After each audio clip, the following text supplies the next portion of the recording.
prayer for us today. We understand.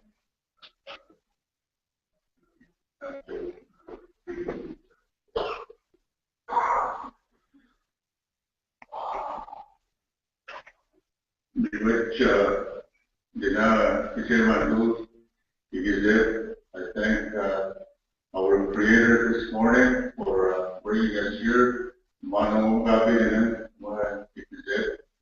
And all of you are welcome to this thing. We need to understand each other, how we're going to work, and we wish to not say the prayer in my language. The Creator I'm talking to, we wish to give unto the walk kindness, and me to key, and if I wish to one day, we wish Chole, Minam, Aveda, but no, we wish to people the world.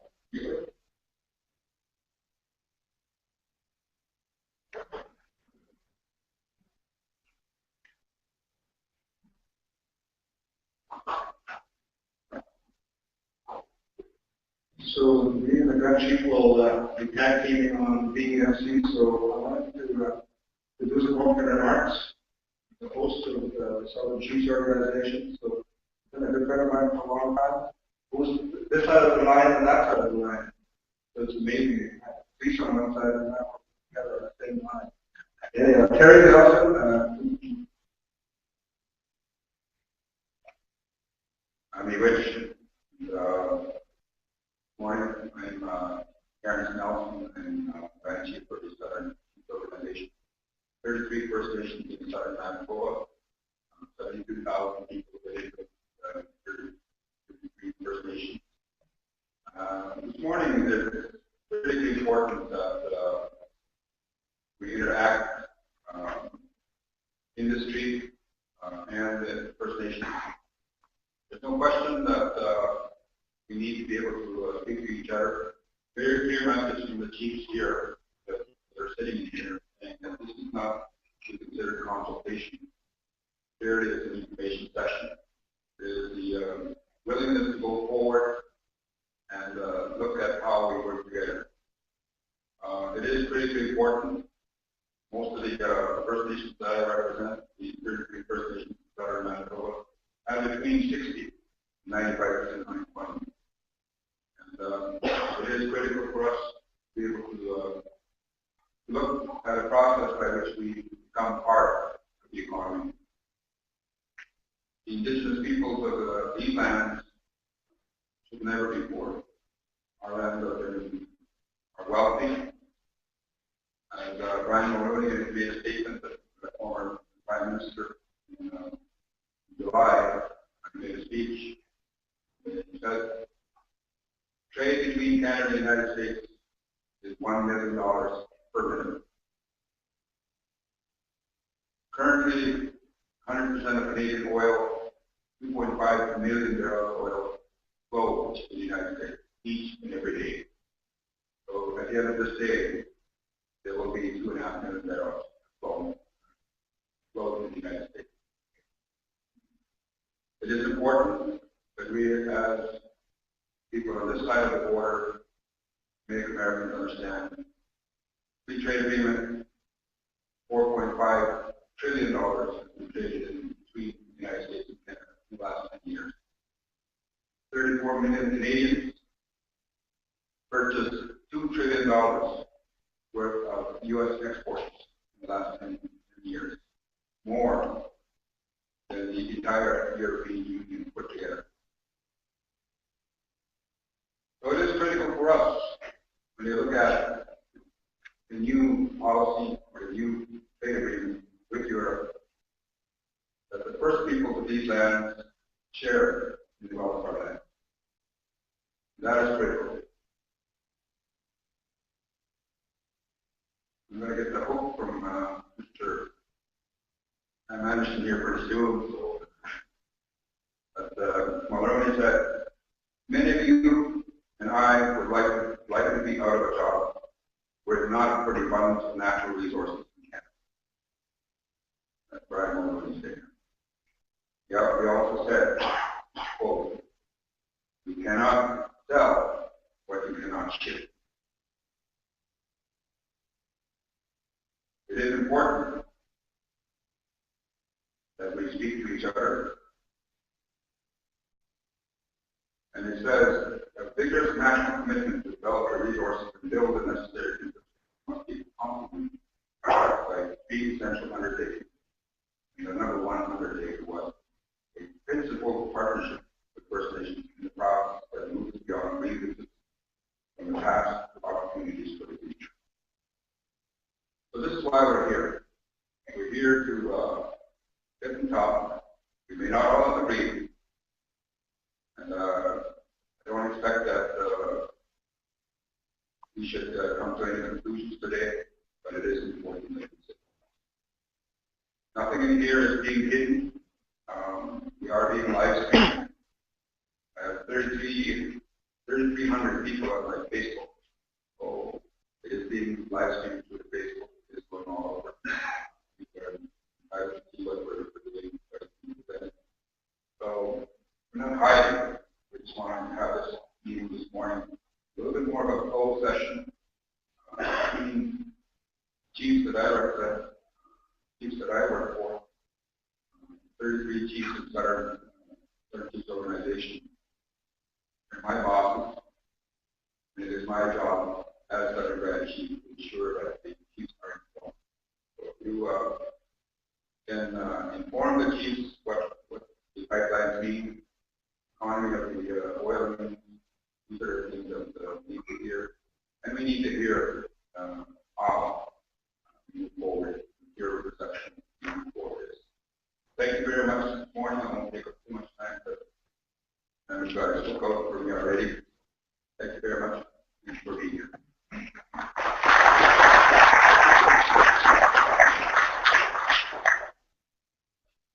First speaker that we will have from Enbridge, Brian Lee, the project director. I don't have a whole lot of background on him. Can you introduce the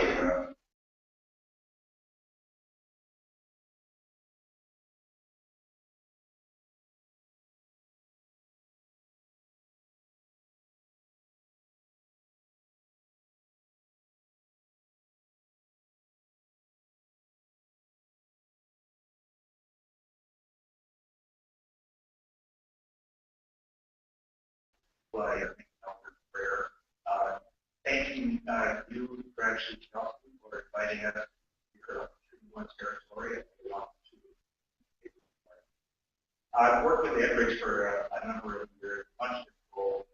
I'll have some comments later on about one of the larger projects that are plate. I'm looking forward to providing this off of this information and being able to answer questions and more overall here. So thanks for that. Thanks to French Chief Nelson and for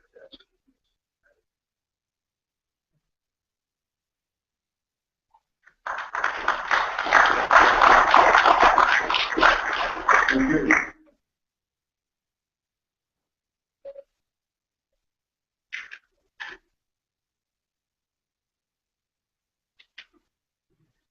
Our next speaker, we've asked Gary Houston to come up and get ready here. Gary has had 35 years experience in the energy field.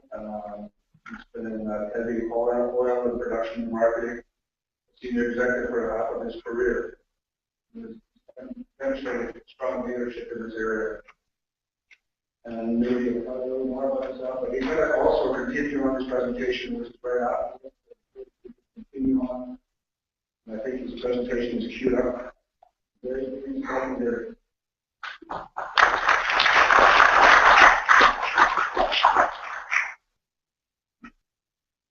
thanks so much for having us here today. I would echo Lyle's comments and Grand Chief Nelson, thank you very much. And Sam, thank you very much for putting this together and arranging for us to have this forum to talk about what we're doing and to listen to input from First Nations about what we're doing. I think no matter what we feel about oil pipelines, oil production, I think the dialogue that we are going to have here today and the dialogue we have been having all along for these projects is important. Without dialogue, without information, without exchanging ideas, we can't progress. So that's the intent today, and I think it's just good leadership and good management on both of our parts that we are willing to come here and have that dialogue, and let's hope that through today's activities we push ourselves a little bit closer to understanding and a little bit closer to finding a way to progress together. So that's my hope for today, and I know it's shared by everybody in this group, and I'm just really excited to be here, and once again, thank you very much for making this opportunity possible. So I don't have the book signal to me just yet because I've been asked to lead right into a little bit of information about our project, the Energy East Pipeline Project. I'm pleased today. I woke up and you were mentioned in the Globe and Mail this morning, so for me that's a good day. We've been in the news a lot lately, and I'm sure everybody has heard something or another about this project, and so I'm here to give you the real goods, and hopefully you take something away that helps you to understand what we're trying to do and understand how you can participate in a project like this. We have a lot of people in the audience who will be making themselves known throughout the day. We have people who are responsible for talking with First Nations. We've been talking for 20 months now, I think. We've been out in the field talking with First Nations. We've got people from procurement. Perry Coates over here who is going to be speaking later. Right? And Perry is responsible for Aboriginal procurement, so he's a guy you want to make a good friend of and make yourself known to him later on today. Do I have the button or do you have the button? I'll have the button. Just tell me when you want to advance. You're in a good place here. Okay, great. So just some broad numbers about Energy East Pipeline. This is a $12 billion pipeline. I actually tell people it's a $40 billion pipeline disguised as a $12 billion pipeline. We're making good use out of natural gas pipe that already exists through this part of the country. So it's 4,600 kilometers of pipeline in total. 3,000 of that already exists. So we're converting it. We're building 1,600 kilometers of pipe. In the end, we're going to have capacity to move 1.1 million barrels a day of oil from Alberta to refineries in eastern Canada. There's 700,000 barrels a day of demand in eastern Canada between refineries in Montreal, Quebec, and then another one in St. John. And we'll also have export terminals so that we can export oil from the east coast of Canada to other countries. Importantly, we're in business to deliver. We're in business to deliver energy, but we're also in business to deliver jobs. And this project is delivering 14,000 jobs across the country during the development and construction phase, and it's delivering a lot of long-term jobs as well. So we just applied for our National Energy Board permit in October the 30th, and that comes after 18 months of discussion and consultation. So really a different way of bringing a project like this forward for us. We've been out there talking for 18 months before we ever filed our permit application. So that's just an indication of how the industry is changing and how we're responding to demands to get out there and listen before we put something in writing. With any luck, we'll be on screen by December 18th. It shouldn't be luck, it should be good management, but we know we have a big project here. We've got a lot of hurdles to go over, so that's a challenge. why are we doing this? We're doing this because we have natural resources in Canada that are being produced in Western Canada, and we have demand for oil and gas to produce gasoline and diesel in Eastern Canada. And those two markets, for all that we've been in the business for 60 years, those two markets have never been connected. We've never had Western Canadian oil reaching the refineries in Eastern Canada before. And that's just something that's really strange. We have Eastern refineries buying 700,000 barrels a day of oil, and I used to say that's $25 billion a year of money going out of this country to some other country. With today's oil price, it's more like 18 billion, but still a big number. And so that money is leaving our country every year. And at the same time, in Western Canada, we have producers who can't get their product to market. So we're just connecting a demand to a supply. The demand already exists, the supply already exists. At the same time, we have gas pipelines that are not fully utilized. So we've got this fantastic piece of transportation infrastructure that's already built, already in the ground. We don't have to disturb the environment to build something new. And so we're taking this piece of infrastructure that already exists and putting it to good use. So we're recycling, if you like, although I hate to use recycle because people think old and not useful. This pipeline's in good shape, and we're reusing it for a purpose that hopefully brings economic value and jobs to all Canadians. And by doing this, we're bringing economic benefit to the whole country. We're going to create jobs right across the country. We're going to increase GDP. We're paying taxes. The municipalities in this region are thrilled to death that we're going to be paying more taxes. That means schools, that means fire trucks, that means hospitals. All that is being aided a little bit by this one. So by the numbers, and this is important because you hear about the Indigenous project, big oil pipeline, but what does that mean really? And so in terms of economic activity, it's $36 billion GDP for Canada. It's 14,000 jobs, I've already mentioned, 3,200 jobs during operation, and something like 200 of those are going to be right here in Manitoba. So there are opportunities, not just during construction, great opportunities during construction, but there's opportunities after construction for Twitter people. The jobs are not in Winnipeg. The jobs are spread across Manitoba and very close to communities where you all live.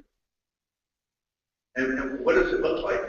There are 72 pump stations we're going to build. 72 pump stations. In each pump station, there's 3 or 4 electric pumps. Each pump is 6,500 horsepower.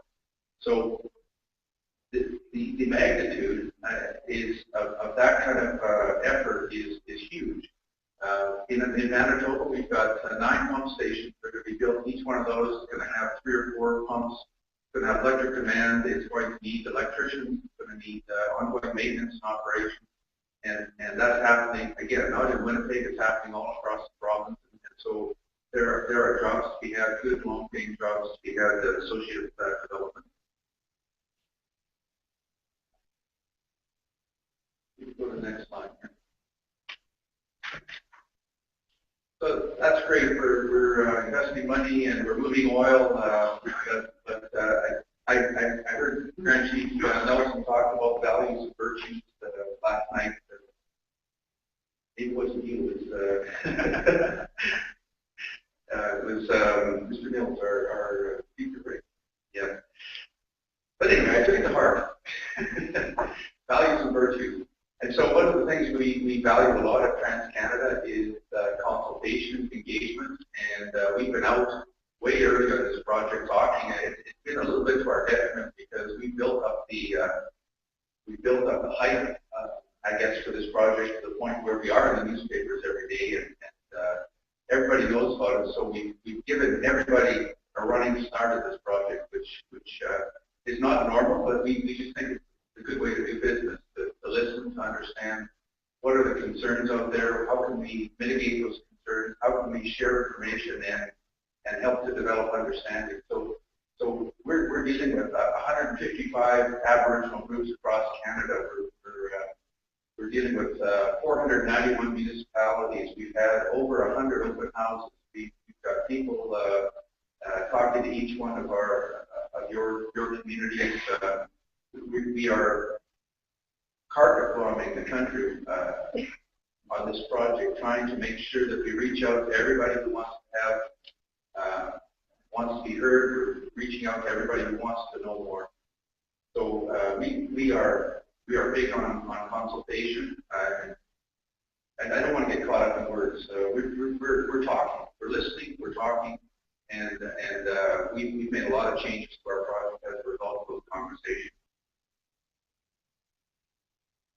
So when we're out there talking, the first thing we talk about, the first thing we hear is not jobs. The first thing we hear is not economics. We hear what about safety, what about environment, and I want you to know I couldn't work for a company that doesn't respect the environment, doesn't think of safety first. We don't know each other that well, but that's something I believe in, and I know everybody in this room believes in it. Again, I heard last night, who wouldn't believe in the environment? Who would want to do the best for the environment? For us, it's a value, but it's also really good business. In today's environment, you don't get away with doing things second rate. You have to be top notch. The great thing we have going for us today is that environmental commitment, those values, but also technology that is world class, technology that we haven't had forever. It's technology that's developing, and we're pushing it forward only in the last decade. And so we have tools that will go down the inside of our pipes. You see that at the top right-hand corner. That check the health of our pipe. This is like an MRI for a pipeline, and all of our pipeline companies use the same technology, but it's only come of age, I would say, in the last decade, where we can see very, very small corrosion before it becomes serious corrosion that is like acne on the pipeline. It's an indication that we need to do something, but it's something that we can manage early on, and with this kind of technology, it's developing so rapidly. We're going to see the day where a pipeline leak is non-existent. It's like curing cancer for pipelines. So we have this great technology. We also have professionals monitoring our pipeline using all the latest communications technology.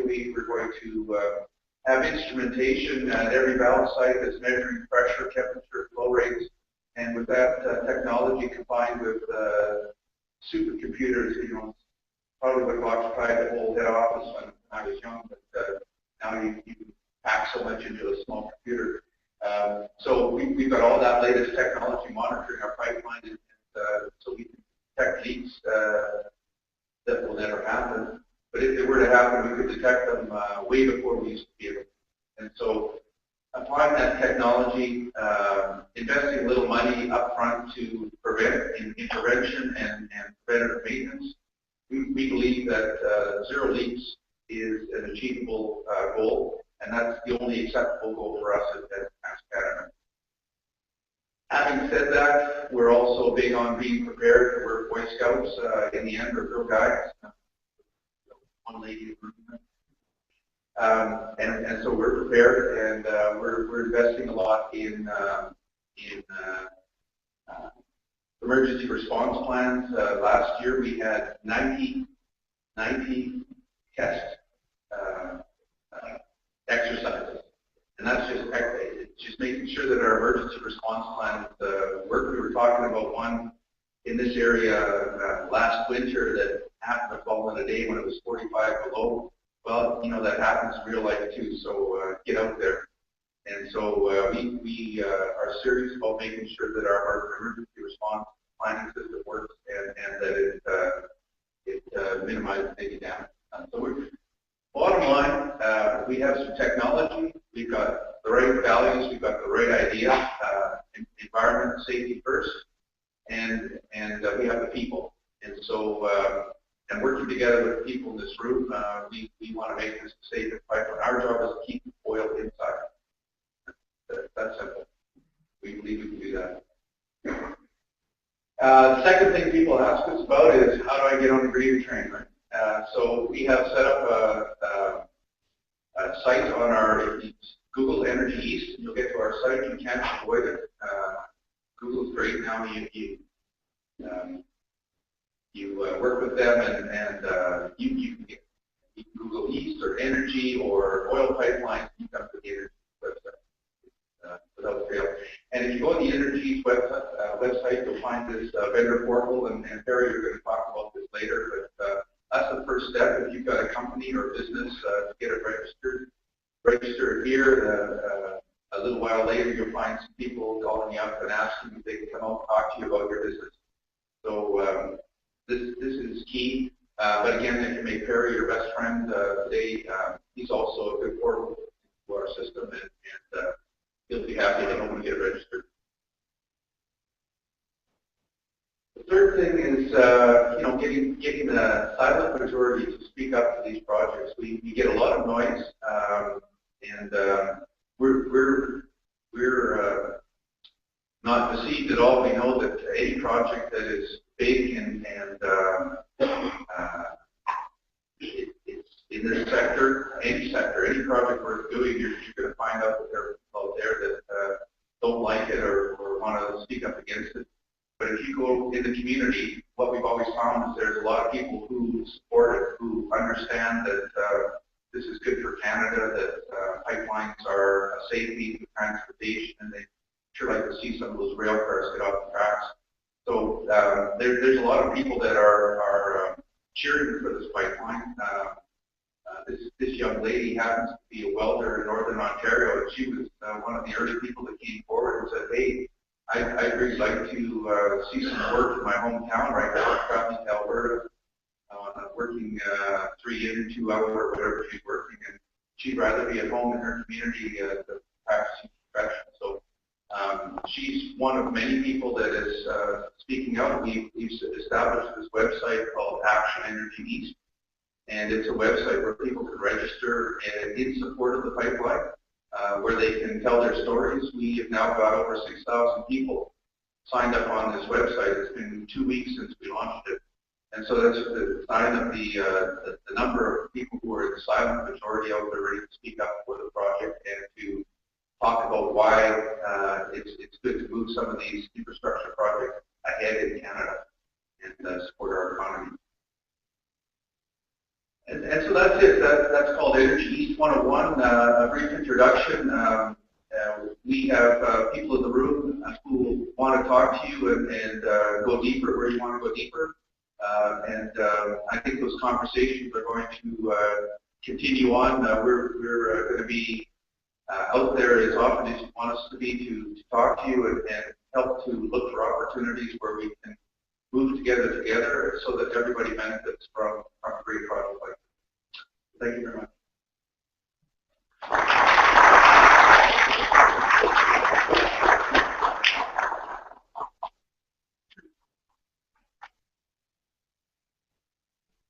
Talking about safety and response. So our next speaker is Ken Jones.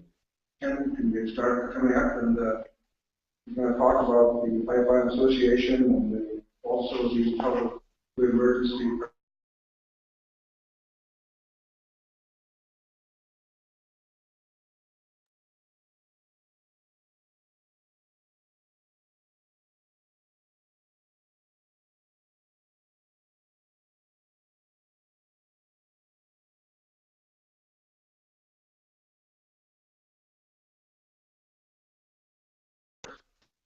September 9, 2001, it was an area east of Calgary, in the 6-acre First Nation, part of adjoining Wheatland County. And that area had not had any mutual agreements in place. And a lot of fire chiefs, a lot of other emergency responders really didn't know one another. One of the challenges that happened was on that date, 2,300 acres of river valley grasslands caught on fire. 1,500 residents and their homes were threatened. Sacred cottonwood groves were being burned. And it looked dire. But the result was never really in doubt. You see, a mutual aid agreement had been put in place about 18 months, working for about 18 months previously. And I had the opportunity to form and chair that group involving all the villages, towns, counties, and the Sitka First Nation Emergency Services. And working with them. Over that 18 months, it was a very difficult period, trying to get everybody to dialogue, and share, and build trust there. And over 18 months, we got an agreement in place. The agreement itself was not important.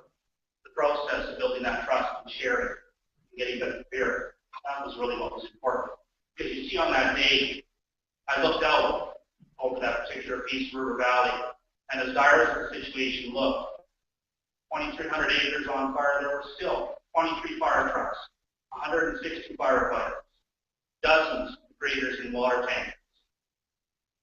And the people that were evacuated were being looked after, and that was the most important thing. And over that time period, and the next day, the fire was out. The people were back in their homes. Not a person was injured. Not a house was lost. And 2 years previously, I'm not sure that would have been the same. Because before that, those groups had never gotten together, worked together collaboratively, worked as equals, and said really what we're here to do is protect the people, protect the environment. And that's what they did. They were very successful. That's a testament to them and their cooperation. That group and that agreement still exists. I'd like to talk to you about the Seek Mutual Emergency Assistance Agreement. And that agreement, with the same type of thinking in mind as what led to the one that I just mentioned, was one of our executives at our various petroleum companies got together and formed. And in this past year, January, this agreement came into effect. The agreement is between all the companies you see listed, all the members of the Canadian Energy Pipeline Association. All the members of that organization are part of this emergency mutual assistance agreement. The agreement, again, is not as important as the dialogue, the sharing, the building trust, and preparing that went into creating that agreement. The agreement applies to all SEPA member companies. Start the next one. Thank you. And like any other agreement, it covers off really standard key elements. But what's important is the dialogue to ensure we understand what do we expect of each other? What can we offer each other? How do we activate each other? Really, in short, how can we help one another? And because we put that agreement in place, it's not the agreement itself that will stop the fire, stop an oil spill, but it's ensuring that we have the ability among our companies to better smooth away those kind of difficulties that may appear at the time of emergency and function together as one team and one industry to protect the public, protect the environment, protect profit. Mutual aid agreement has a number of key points to it. The agreement itself is voluntary. It's not only for actual emergencies, it's not for tests and drills, although we do have that as part of the process. It doesn't replace other agreements that are already in place. So if there's a local agreement, a local cooperative, a local arrangement that's in place, it doesn't take the place of that. It's meant to cover off at a high level, anywhere we operate in Canada, any type of emergency that our companies could face. Companies still have to respond to their own incident, must do so first. Doesn't mean I call up a person from another company and say, hey, will you take care of my emergency? I still have to be there, showing leadership, doing what's right and what's responsible. But in the end, it means that we will come and help each other. Parties need to use their own equipment first as well. And all of us as companies do have significant amounts of equipment to respond to our emergency. There's a 30-day maximum use period. Because after that time period, we shouldn't be relying on mutual aid agreements anymore. We should have sufficient contractors, and staff, and equipment and resources, and people with expertise in place to do what's needed, rather than relying on an interdependent approach. But we're still there if we need one. And we have robust equipment listings, so we know from one coast to the other what any company has to offer to each other during an emergency. We also engage in company training. You see a couple pictures there of the mutual aid exercise we had earlier here. And And that involved many of the companies you see on the list getting together. In fact, it was over 150 participants in one unified van post. Some of the people in this room here today were participants in that exercise. And for the first time, we saw our company working together, getting together, and making one response to one incident without wearing the van or badge of the company that came from, responding as one industry. Can I have the next slide? Ultimately, an agreement is not about paper. It's about having the dialogue, the sharing, the building trust, and preparedness that's going to make things better for us, for the property, the people that we protect, the environment that we all treasure. And in the end, an agreement is simply a means to have that happen, to build our preparedness. If you have questions, we'd be happy to take them as well and look to us for more information, the information for that. Thank you.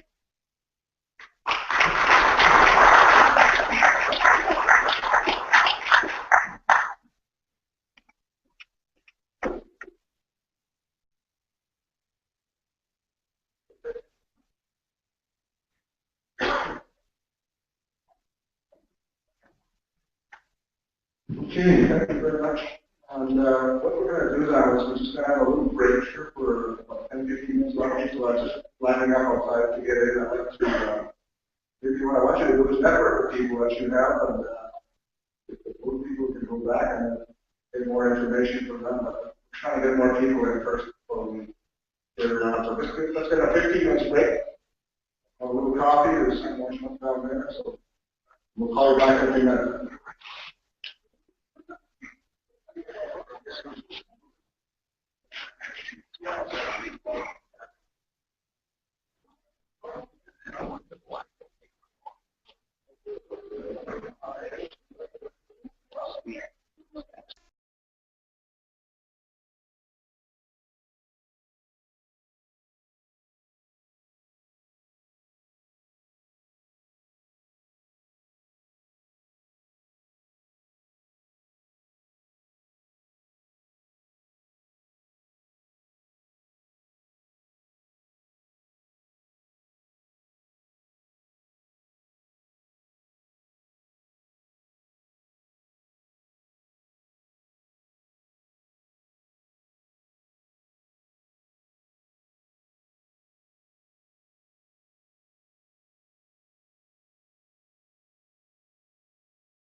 are within their municipality. They don't have to fight for payment. Municipalities are paid automatically. They can take that agreement to the bank and get money for those pipelines that come through.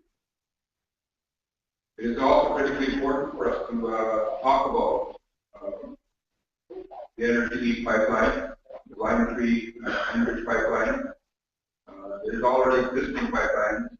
One runs by my house, about 100 yards from my house. So it's been there since 1960. So it's very critically important to understand that pipelines do exist. They're currently serving people. Also to understand that Manitoba is a have-not province. It's one of the provinces that receives equalization payments. So it is critically important for us to understand the importance of the oil economy. It's also important to understand, and I appreciate the fact that TransCanada understands that they're in for a rough ride on the Energy East pipeline. But it is critically important also to learn from the Gateway project, the XL project. The First Nations must be consulted, they must be worked with, they must understand. And as Mulroney had said in his speech in July, there will be no powerful explosion of development in our entire energy sector unless there's agreement among the major players. Who are they? One, First Nations. Defend the provinces that control the resources, stewards of our environment. Without their active involvement and enthusiastic cooperation, our natural resources will remain in the ground, dead as a doornail. So this is the importance of what we're doing today. The vigorous talks about it, the further talks about it, a vigorous national commitment to develop the resources and build the necessary infrastructure must be complemented by three essential undertakings. The number one undertaking he identified was a principled partnership with First Nations and the province that moves beyond grievances from the past to opportunities for the future. Brian Mulroney, I guess that speech was written for him. But he wouldn't have said it if he didn't believe in it. It is critically important for First Nations and the Government of Canada to get together because it is important for industry and business in this country to understand that First Nations cannot continue to live under 60 to 95% unemployment.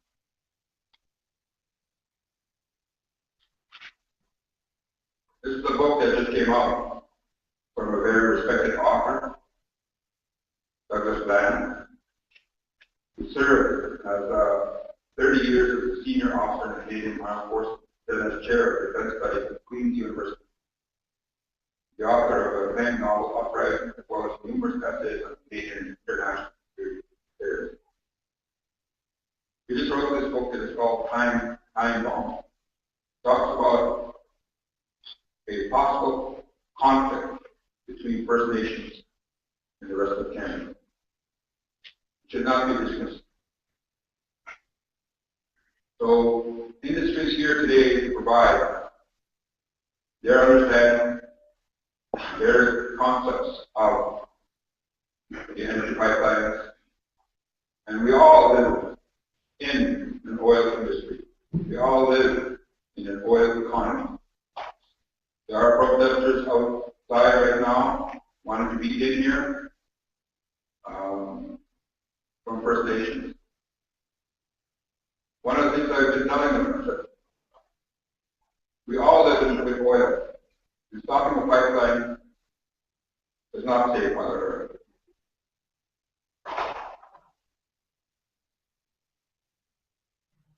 This is something I wanted to tell our people. When we eat imported food. When we go to Tim Hortons, and we drink our Tim Hortons, those beans come in from another country. They come in on trucks powered up by diesel or gasoline. When I go to Safeway or Walmart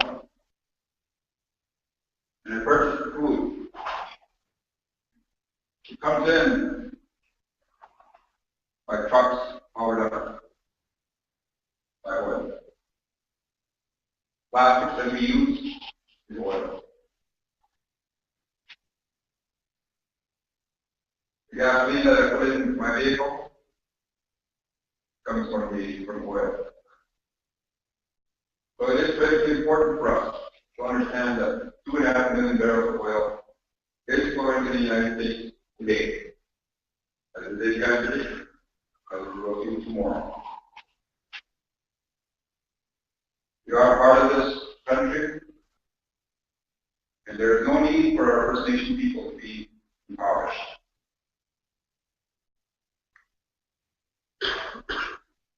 So today, this meeting will not accomplish everything that we want. And you will not hear just the good things. You'll also hear some negatives. But we must move on. We must be able to work together. Canada is a country that's blessed. It is blessed with not only natural resources, it is blessed by things that a lot of other countries would like to see, but a lot of other people would like to live. And we live in peace in this country. A lot of the First Nations, the worst we've ever done, a lot of us, when we protest, we make the white man late for lunch. We protest in the streets. We have never been violent to the extent that other people might have been. So let's move towards an understanding. This is the purpose of this meeting today. And we may not all agree, but it is important for us to sit and talk to each other. So with that, I'd like to introduce again the presentations that are coming in from Canada and Enbridge. I'd like to ask for Gary Colson to come up from TransCanada Corporation, procurement opportunities from TransCanada Corporation.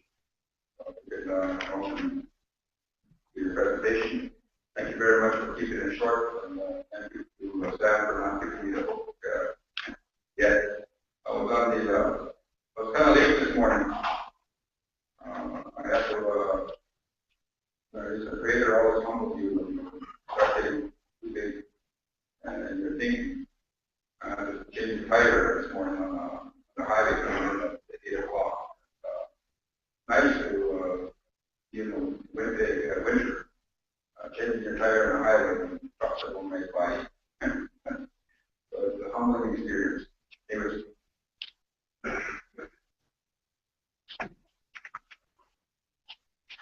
Good morning, everyone. Thank you very much for the opportunity to speak a little bit about TransCanada's original contracting program and specifically the Energy East project. So it's nice to be home. I actually grew up here in Manitoba. Was born in a little community called Manitoba, and also a band member at Hollow Water First Nation. Is there anyone here from Hollow Water today?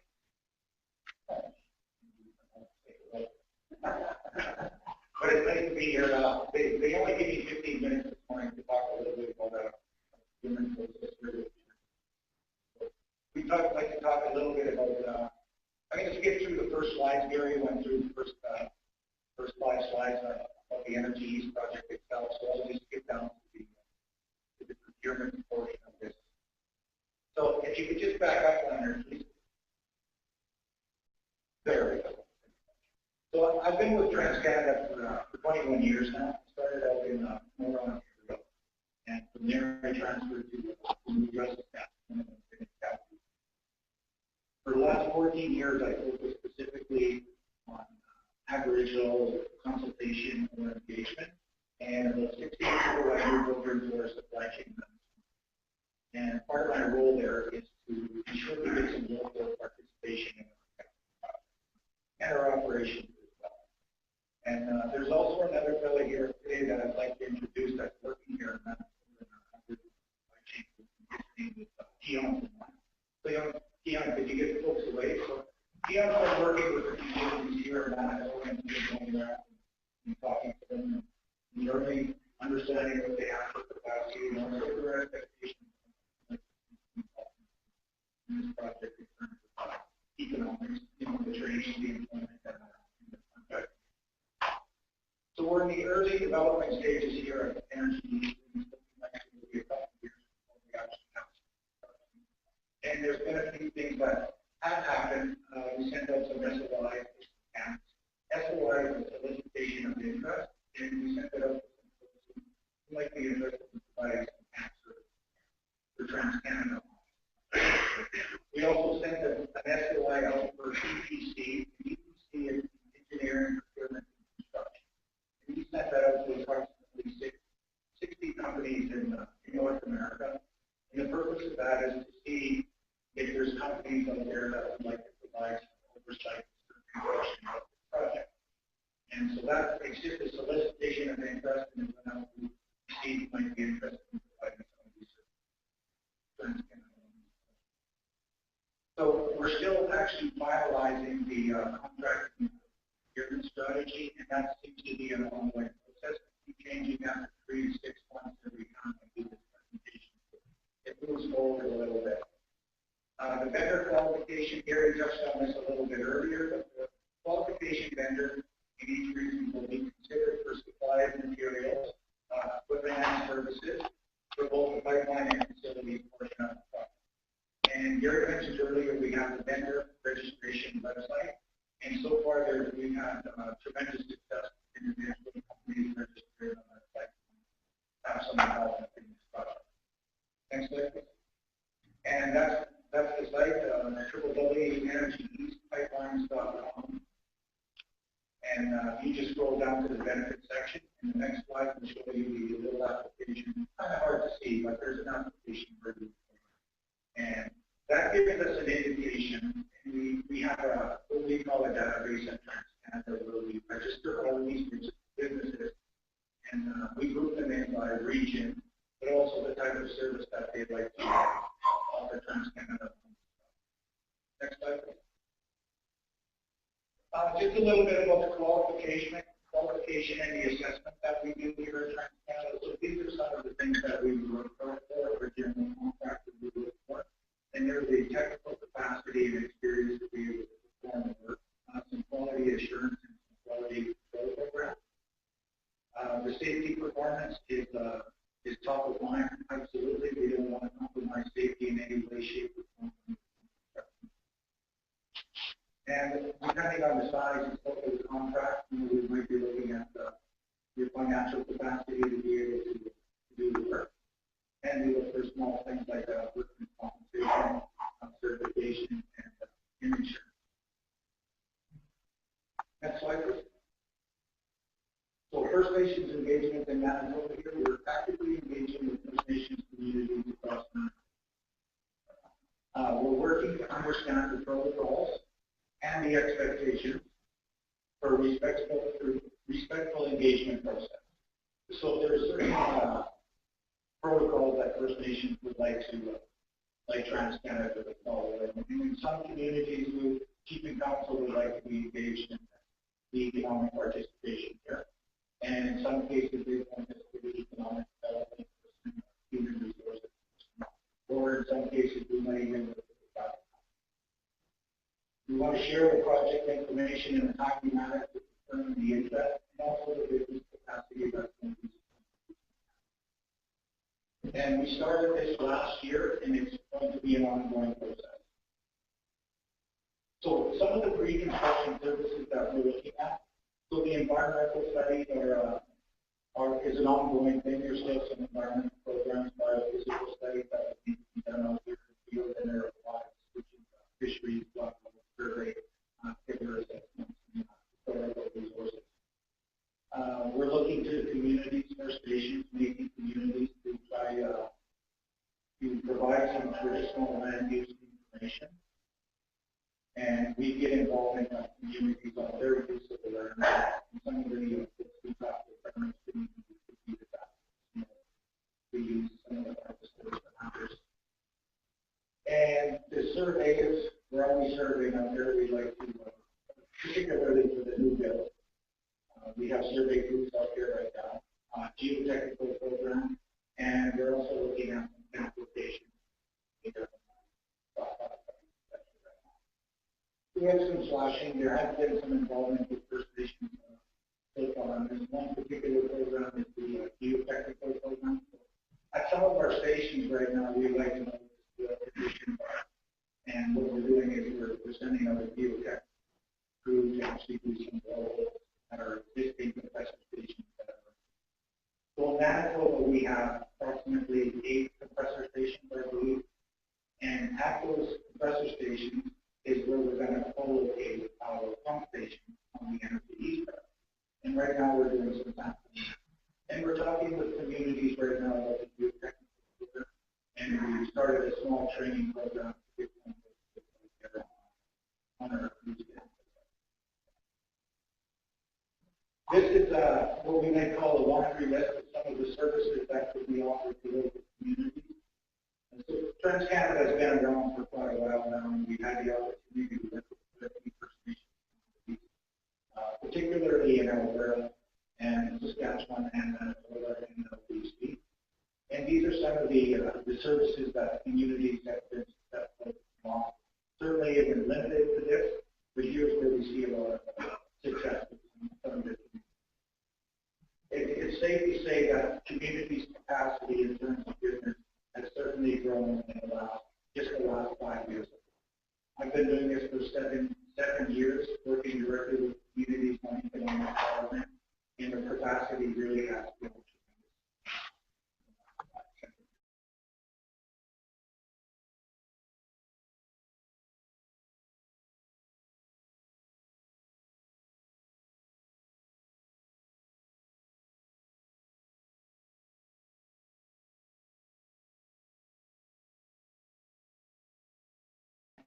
Oversight, going to need some emergency material requirements, fencing, lighting, short-term office support, field construction, labor, fuel supply, medical services, accommodation, counseling, the list kind of goes on and on. So we currently we proactively identify and pre-qualify Aboriginal contractors. So I'm probably not totally accurate in saying we're pre-qualifying contractors right now, but registering on our website and we do an assessment of the services that they might have to offer. But they don't qualify directly with TransCanada unless there's most of the work that's going to happen here is going to come underneath the guidance of our general contractor. We want to ensure that businesses are given an opportunity to compete for their work. In certain cases, there's more than one service that's being offered in a local area, and one of the ways we have some success is they can compete for their work. Another way is we can actually break the packages up. We can have more participation. And we evaluate the reward on best total value, really what we're spending there. It doesn't always come down to the lowest.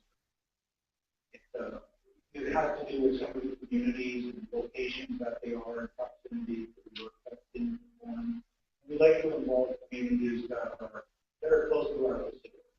That's not to say other communities that are maybe a little farther out aren't going to get an opportunity. We like to pay attention to the communities that are close to us. And for ones that aren't successful, our prime contractor or TransCanada will provide a debrief and to help them understand why they weren't successful.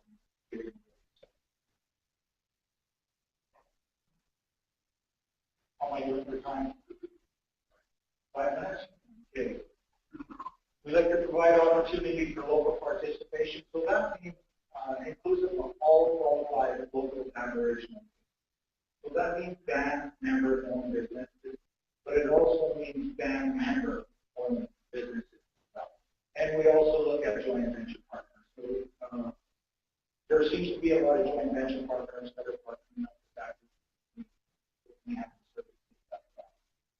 provide the services that we would need to fulfill this population or lifelong services. So we look at those very closely. We try to sort out the overlapping traditional territory. There seems to be I want to say some confusion, but First Nations certainly claim a large territory, and it takes a little bit of sorting out and discussion with communities on kind of what area they would like to participate in. One of the things that we've heard over the last little bit from the community is that if you're working in our backyard, we want to be part. So that's what we've been trying to do, listening to First Nations and trying to understand where they would like to be. We consider an Aboriginal business to be 50% owned or controlled, greater than 50%, 50% or greater.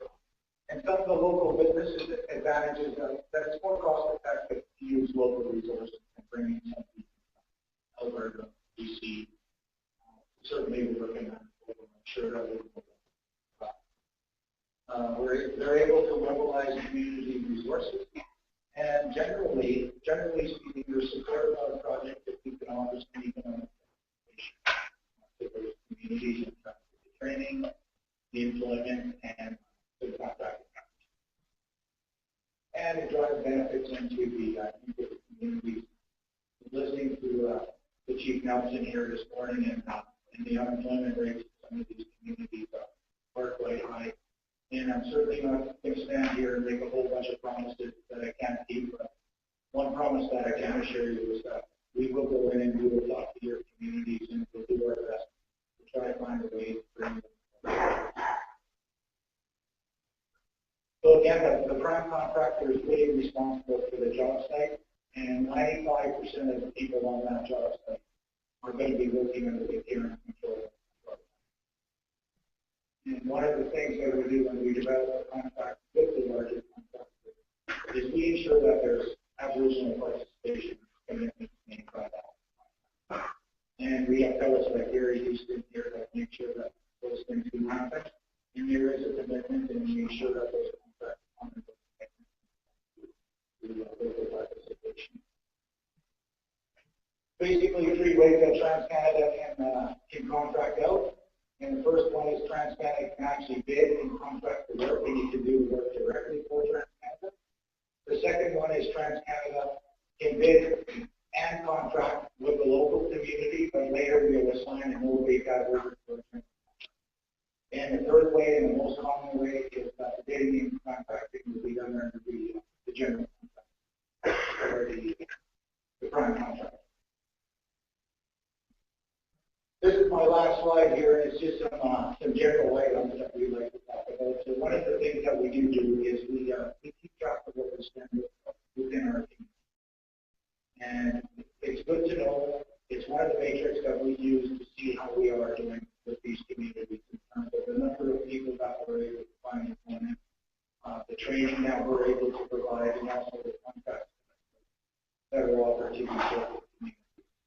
It's not public information, and we don't disclose invoice charges, but we do like to get a sense of how we're working with the communities.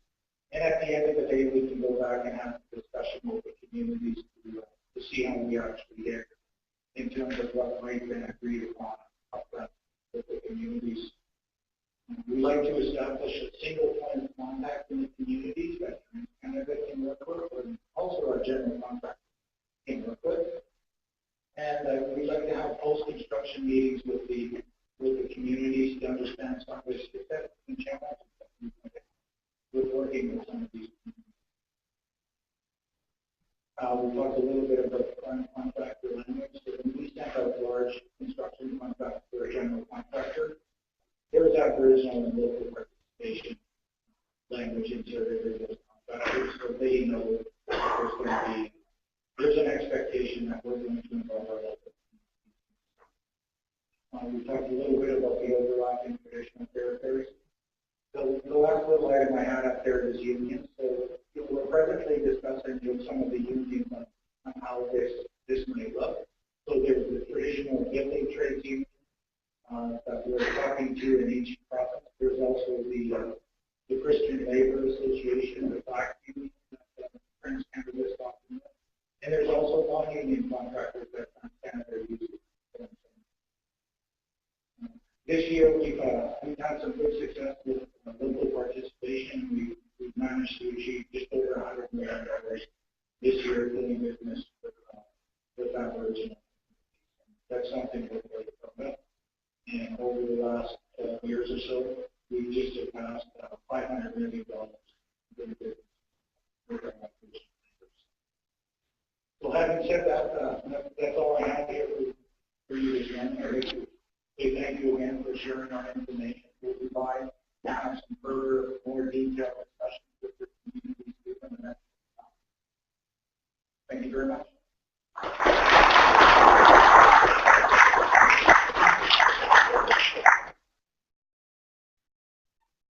Thanks, Gary. Moving along, we're doing good. So our next presenter is Mike Sullivan. He's initiating the damage prevention process. It's labeled every time, everywhere. Mike, are you here? Awesome.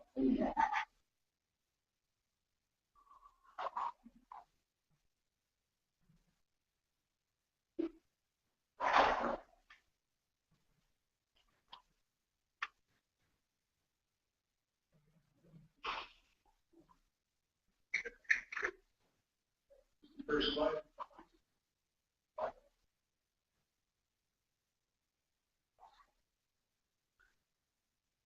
Which way? Go back to the first one? There you go. Okay. Sorry, that's as large as I can get. That's Really? yeah. Oh, okay. No problem. Thanks for having me here today. I'm Mike Sullivan. I'm the Executive Director of the Canadian Common Ground Alliance.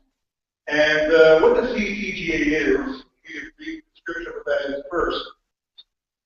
We are damage prevention stakeholders. And now what is that exactly? Those are excavators, locators, contractors, regulators, municipalities, anybody who has any interest in the excavation or ground disturbance world. Why do they come together? Well, we have legislation, we have regulations. Those are always minimum requirements. There's always more that we can do to protect this very beneath ground. And these stakeholders came together to realize best practices, put them forward, because it was a table of 10, 20, 30, 40 people that would organize and develop these best practices to initiate better damage prevention procedures.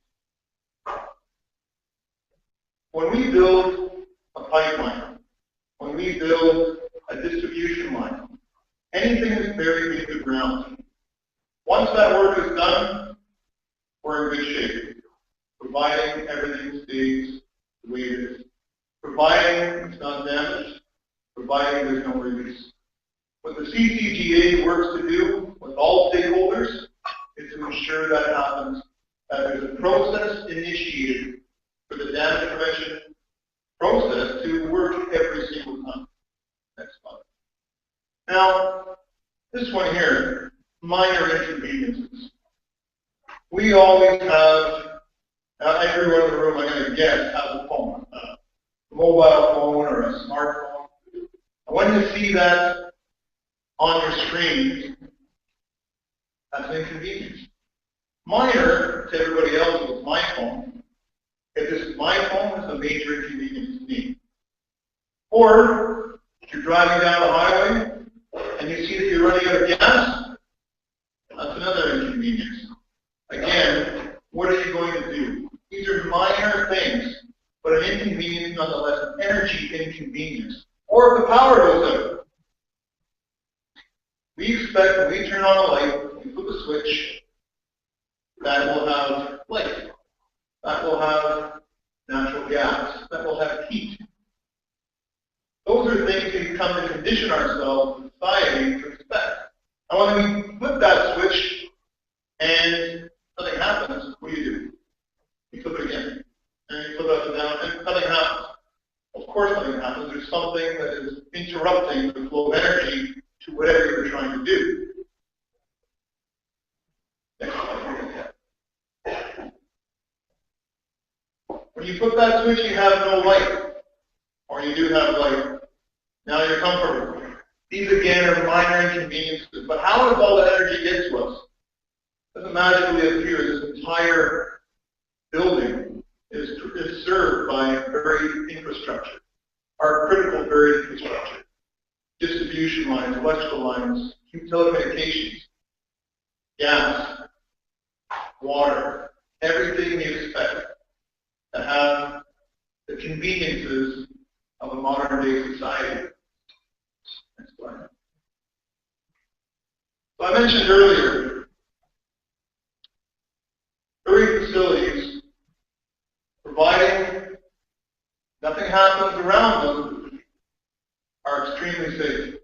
They are the safest method of transporting. In this case, we're talking about here today predominantly for pipelines. The safest mode of transporting hydrocarbons over great distances.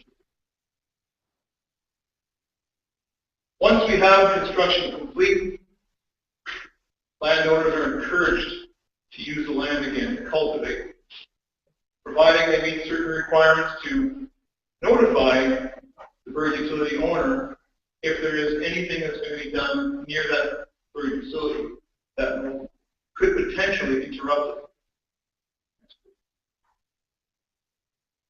These buried utilities, whether it's a major pipeline transmission or whether it's a distribution gas line to your home, they need to stay safe. And that's what I'm here to talk about today. My role is public safety. Period, paragraph. That's it. But that process, the damage prevention process, can't even be realized unless everybody in this room, everybody in this city, everybody in this country follows one criteria. Next, please. And next. This is what we're trying to avoid. Do it again, please. This is obviously significant incident. And you can see the highlighted area there. There's somebody that was excavating, and there was a situation that occurred, and there was damage. The damage prevention process needs to be triggered, initiated every time. Next slide. Because what you can't see can't hurt you. Next. And next. Before you did, you need to know what's below. So the next one. Across Canada, there are one-call centers in every major province in the country. In the maritime provinces, we're getting there. We're expecting to have a one-call system there very soon. Next. Now, one call is no longer picking up the phone, although you still can. You can do that right here in Manitoba. You can do any province in Canada except the Maritimes right now. But what it means is also we want you to no longer just call before you dig, but you can click before you dig, anywhere in Canada. And why we initiated this, we had to go this way, a variety of reasons. First and foremost, for the users, for you, you can do it 24 hours a day, 7 days a week. It's free service. No matter where you're going to be digging, you don't know what's below. You need to initiate that process. You go to clickbeforeyoudig.com, you click on the province where you're going to be working, and now you're in. You provide your information. Anybody in the vicinity of your excavation will be notified. They will get in touch with you to conduct a locate of your utilities and help to make sure that you're safe every time you dig. That service, once again, is absolutely free. And it's there for your benefit. It's there for the benefit of everybody who lives in your community. Now, for the contact centers, when you call before you dig, you tell us where you are, and we'll follow the process. When you click before you dig, you can provide attachments, you can provide information, sketch of where you're going to be working, and provide additional information that is helpful to the utility owner, be it TransCanada or MTS, so they can identify the precise location of your work. And one very key, simple message here today. Buried utilities are everywhere. And so are we. So is TransCanada. So is the damage prevention process. Providing you trigger it, providing you initiate it every single time. In Manitoba, you can call and you can click before you dig. There's a booth back here for clickbeforeyoudig.com. In Alberta, BC, Saskatchewan, Ontario, and Quebec, you can also call or click before you dig. And if you don't know the number, I guarantee it's not the easiest thing to remember all the numbers across the country.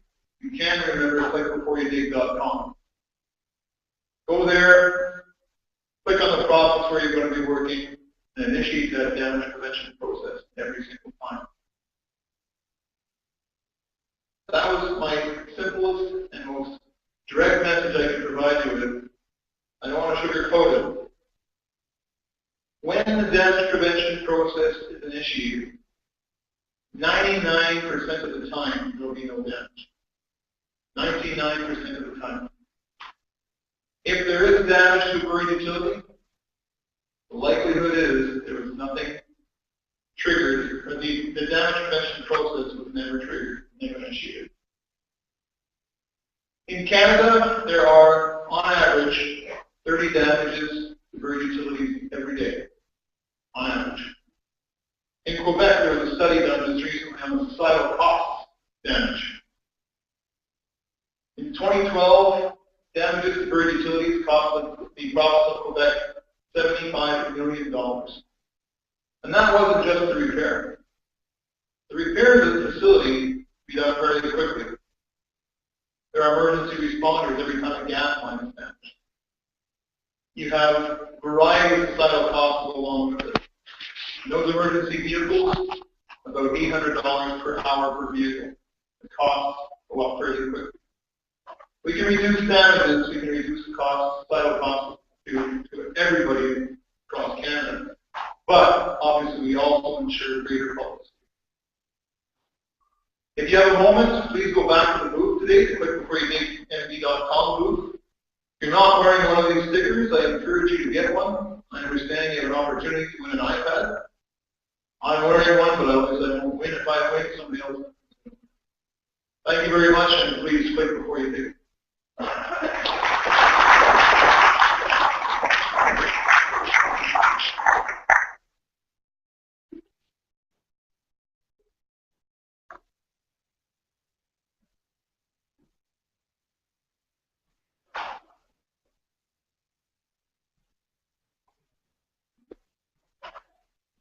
Thank you very much.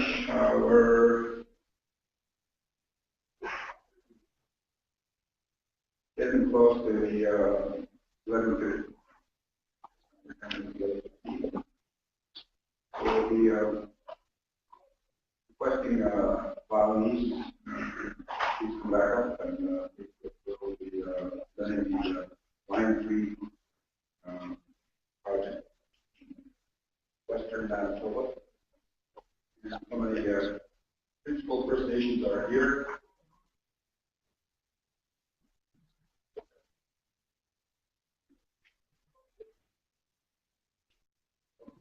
I'm going to protest the joke here right now. So if you want to go to the washroom, there's some people out there. No, it's suggest that you don't drink too much water.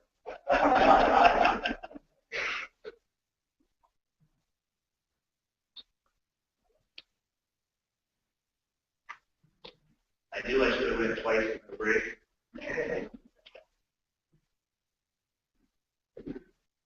Well, good morning again, everyone. Really happy to be here with Bobby, Director of Public Affairs Project Manager. Going to provide go to the first slide there, an overview about Enbridge, talk a little bit about why Enbridge is what it is we do, provide some specific information about our liability project, and then Jordan Duque, one of my colleagues, talk a little bit after. That's very good. Got to say though, Mike, I was a little bit worried on the one. I think it was the third slide, and it showed no matter. I thought this is going to be darn inconvenient. If Jason could computer is about to die. So glad to see that. It's very powerful. But your comment. I also want to take an opportunity to just to acknowledge my colleagues for Enbridge here. I mentioned Jordan Bouvier, Jody Wedding, who manages our virtual relations file for our commercial region project, including landscape here supported by the picture. We have two folks from the environment, Margaret Dan O'Neill, cancer.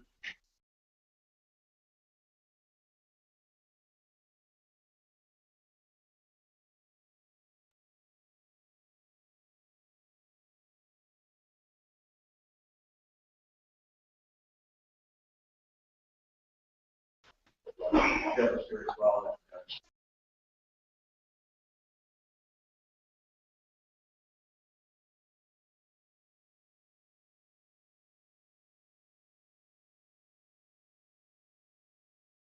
Enbridge, Enbridge is the center of rapidly changing energy. It's one of the challenges.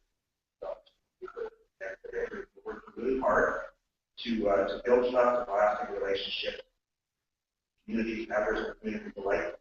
We are leading the way on the development of renewable energy and investment in new environments, friendly technology. We're helping to create thousands of good jobs and sustainable economic growth right across North America. That's what our purpose is. French can often talk a little bit, as Mike did, about how we rely on energy. And we all should be realizing positively that life overall, energy is needed to create the world we call home and improve our quality of life. We need energy to make life more comfortable and help people live their lives to the fullest. We dedicate ourselves to connect with people with the energy we all need now as it changes. We deliver our customers energy from the earth and harness the power of the sun. We do it all with integrity, a deep commitment to safety, and the utmost respect for community and the environment. We're Enbridge. Thousands of people working together to build quality of life through energy. Energy that moves our economic and daily life forward. Energy that makes life better, more convenient, and more connected. So Enbridge will commit to fueling life because life takes energy. So you may have seen some of the recent and backup generator. That one's there. Might be a little bit out of focus as well, but certainly small kind of thumbnail there to get people to see the back there. But all this is really getting at is sort of breaking down our corporation chunks there. And you may have seen or seen the commercial consolidation the dog over drive. It's really just to help the environment. I'll just talk a little bit about Enbridge, what we do. So we are a publicly traded company listed on Toronto, the New York Stock Exchange. Our corporate office is located in Calgary.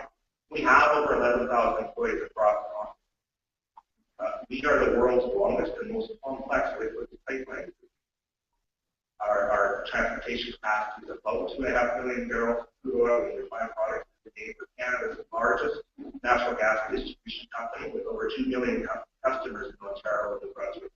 We also have a growing portfolio of investments in clean energy, generating over 1,800 megawatt hours of electricity via 12 wind farms, 4 solar energy operations, and 2 projects. We're also a company undergoing significant growth.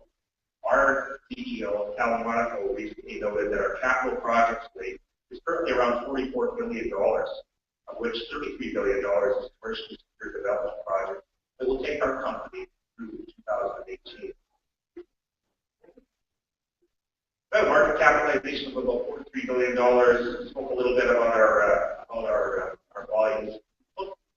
Over 15,000 miles of pipeline in our system. Equivalent of 2.6 million barrels per day is the equivalent of filling up 750,000 cars, 100,000 trucks, over 2,000 commercial passenger flights, 100 kilometers of the two-way highway. Let's talk a little bit about our values. So public and employee health and safety always remain our top priority. We design, build, and operate our facilities with high standards of safety, reliability, and environmental protection. Our highest priority is safety. We believe that being an industry leader in process, public and personal safety, reliable and integrity of our pipeline facilities, protection of the environment is fundamental, enabling everything we do to sustain the growth of our company. Safe and reliable operation of our energy services, enabling people to drive their cars and their homes, power their workplaces. We're responsible to customers who require energy supplies to ensure their operations continue and to meet the obligations for shareholders. We've shipped over 13 billion barrels of crude oil to customers across North America over the past decade and delivered that safely at a 99.9993 safety rate. But the important point there is that that's not good enough. Our goal is to have zero incidents, zero leaks, and it's pretty easy to do the math. That's 9993 over 13 billion, and see that that still remains a big margin of improvement required. Both Ken Joe's presentation and Gary also touched on it as well. Enbridge and TransCanada are competitors in the business world where we do not compete in the area of safety. We are very much aligned in our values and our cultures of a high safety and high operational reliable company and ensuring that the operation is safe. I can speak the same for other members of the Canadian Energy Organization. Very much appreciate the support of other organizations.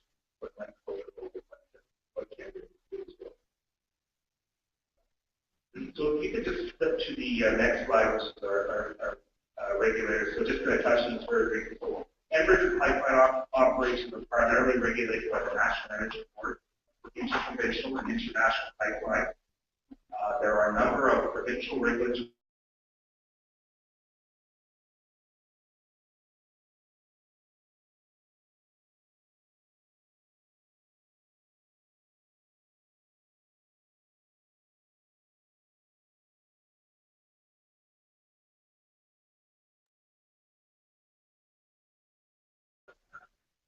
I have a number of slides here just talk a little bit about our asset experience. And I do apologize that this might be very, very difficult to see, particularly in the back of the room, because of the color on the screen here. But this very first one here, you can see it with some thumbnail maps of our Alberta assets. So we're the largest pipeline operators really connected to several projects. I'm going to flip over to see if Saskatchewan will fit better, which would be the next slide, please, Jason. Yep. So this just shows the heavy yellow line being the location of our mainline pipeline right-of-way that enters the province of Saskatchewan east of Hardisty Terminal, which is the large central forest, and exiting Saskatchewan near Bird, Manitoba, where we have another large terminal. We also have a gathering system, which is outside our mainline system, one of those provincially regulated and the NEB regulated portions of that. They deliver about 400,000 barrels a day in the Waupun area, North Dakota, and Saskatchewan, into our mainline system. You would also be able to see some wind farms. We have a partnership with the Sunbridge Wind Project, 17 turbines located there to the south and to the east. We also generate electricity through our Enbridge has a 50% ownership line. Those that pipeline that uses the initiative called Energreen, which uses waste heat from the compressor station and convert that to electricity, which generates about 20 megawatts of electricity to a long-term power purchase agreement. I'll just flip over to the next one about Manitoba. So this, you will see the same yellow line and see where we enter near Burden and exit and transit into the United States near Gretna, Manitoba. So we employ about 70 permanent and temporary staff for project operations here through regular operation. That works out to about $6.5 million in salary expenses employees 2013. Much of that is directly to the provincial economy. Our capital expenditures so far in 2013 was about $51.2 million. Stands for about $21.5 million of power costs to power operation. Let's go back briefly to our project. One of the first the active initiative in British Columbia, for every kilowatt hour of just power our operation, we would like to generate kilowatt hours by renewable heat. We also want to conserve an acre of land for every acre of land to take up to outside facilities. We want to plant a tree for every tree that needs to be cleared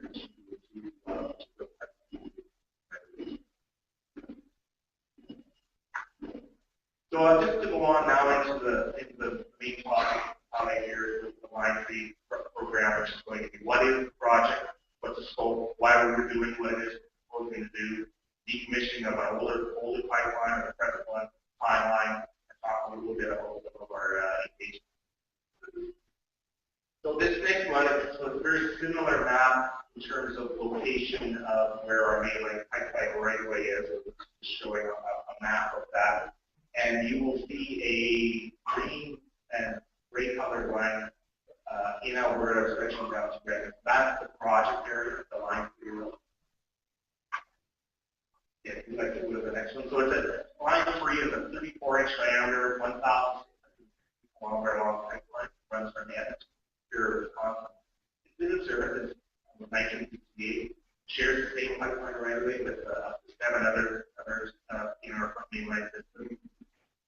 In June of 2013, we embarked on discussions with engagement and sharing information on replacing a few segments of the Line 3, and we've since transitioned that from those segments to a full replacement part of the and right now it's covered for the Canadian portion. So it presently operates at self-imposed reduced operating pressure restrictions in Canada, and what that means is at the time the project was built in 1968, and all pipeline steel has a protective coating around it to protect from corrosion.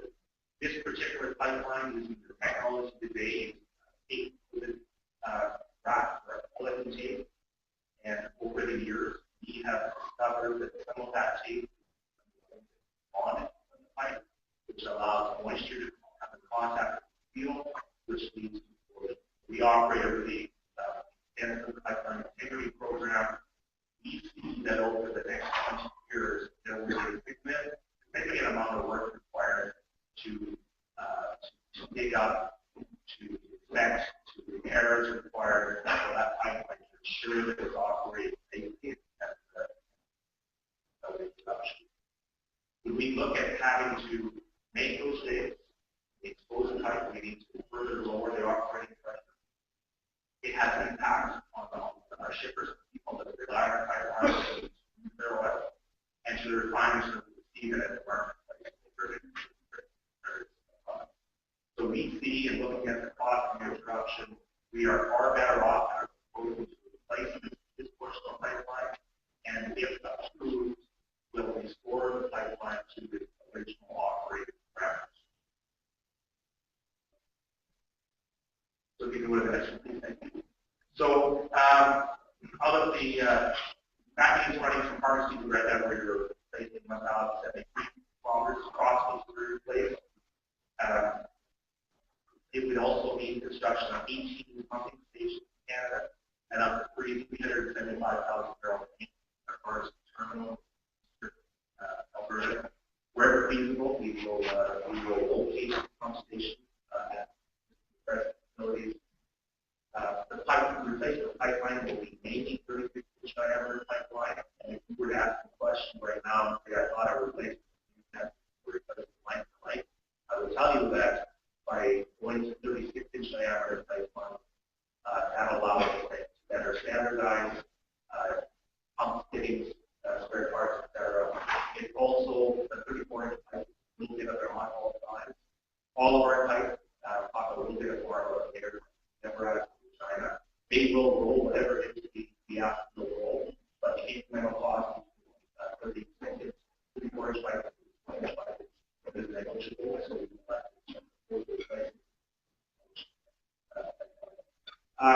we have just embarked on the regulatory process.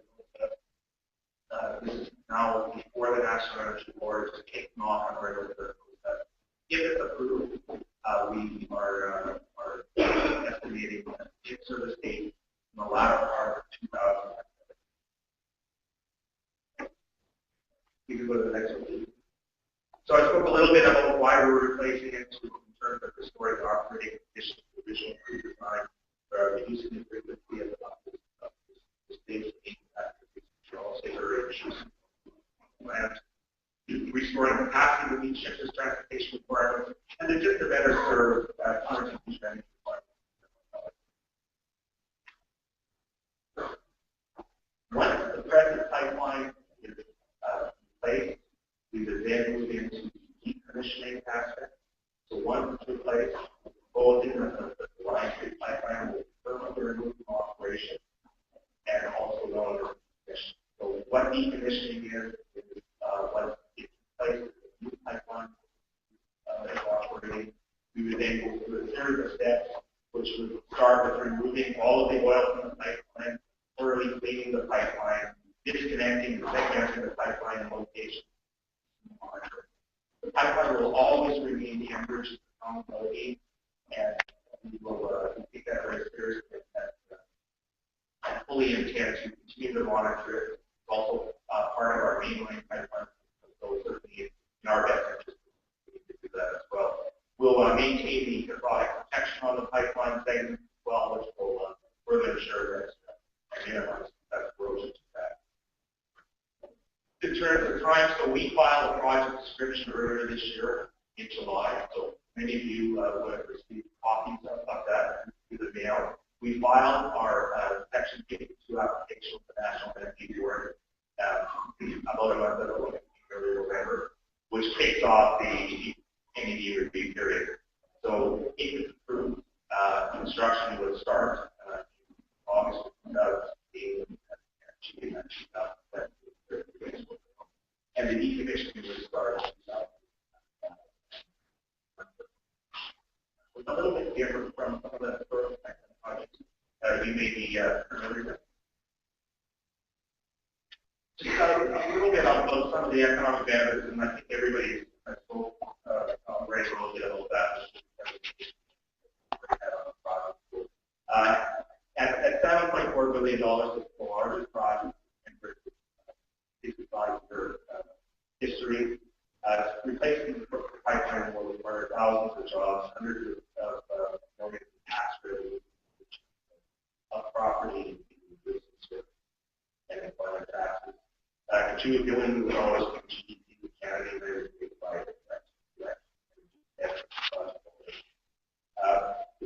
I think I'll just move over to the next slide. Two more on here. We talk about economic benefits. This starts breaking down to Manitoba level here. So, expecting over $690 million in government expenditures during the construction phase of the project. Estimating that provincial and federal tax revenue would be about $100 million, GDP 391 here in Manitoba, and the employment, which would include those direct and indirect, which would be over 38. So that's like taking the community of burden every single man or child and putting them on a project and with it, so we can expect the impact that has on communities and across the project area. We brought that out. If you can go to the next slide, please. Thank you. So our Aboriginal engagement program, so I mentioned earlier, we started in mid-2013 on technical placement. Engagement has continued to do that to be able to regulatory process. Our starting point is in Aboriginal Native American tradition. So we're very much guided by a policy area within Enbridge. And some people think that voters should have, and that's not the case.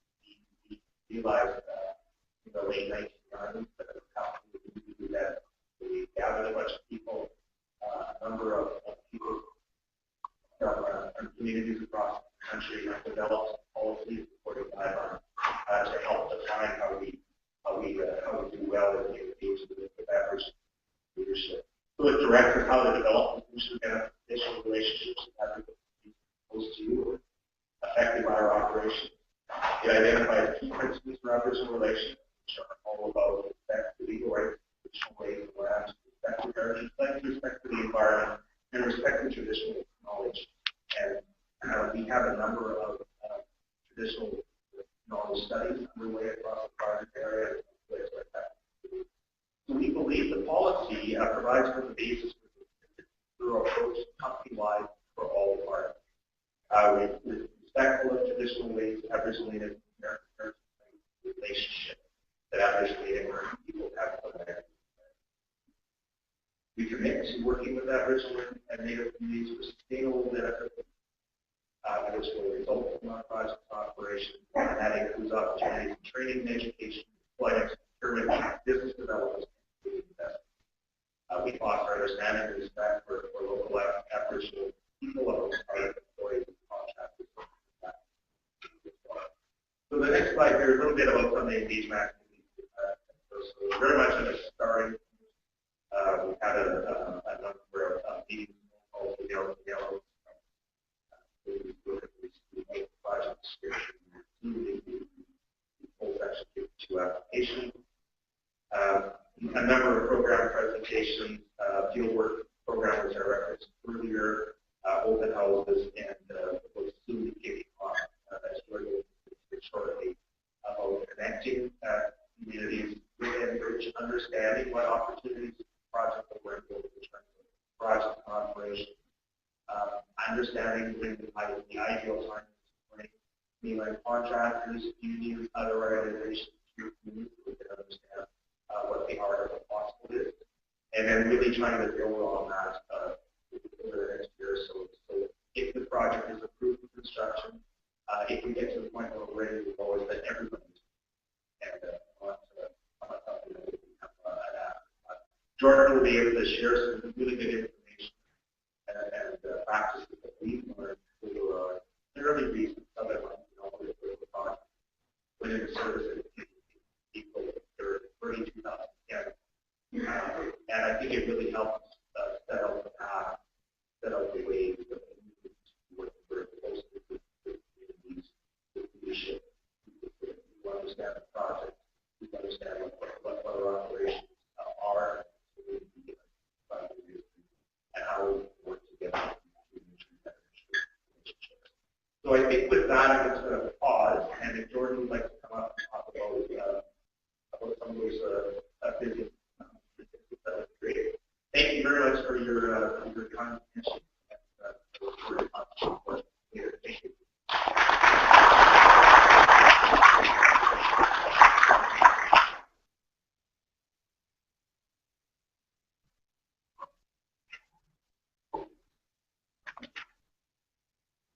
Thanks very much, Rob. My name is Jordan Duguay. I'm the lead for Aboriginal business with so I'm just going to take you through half of the slides relating to procurement with Enbridge in general, and specifically for the line replacement program. A little bit here about our key priority areas. A key priority is to include Aboriginal business in participating to the maximum level possible in contracting opportunities and realizing employment in those projects. We're also putting efforts more recently towards training and employment initiatives.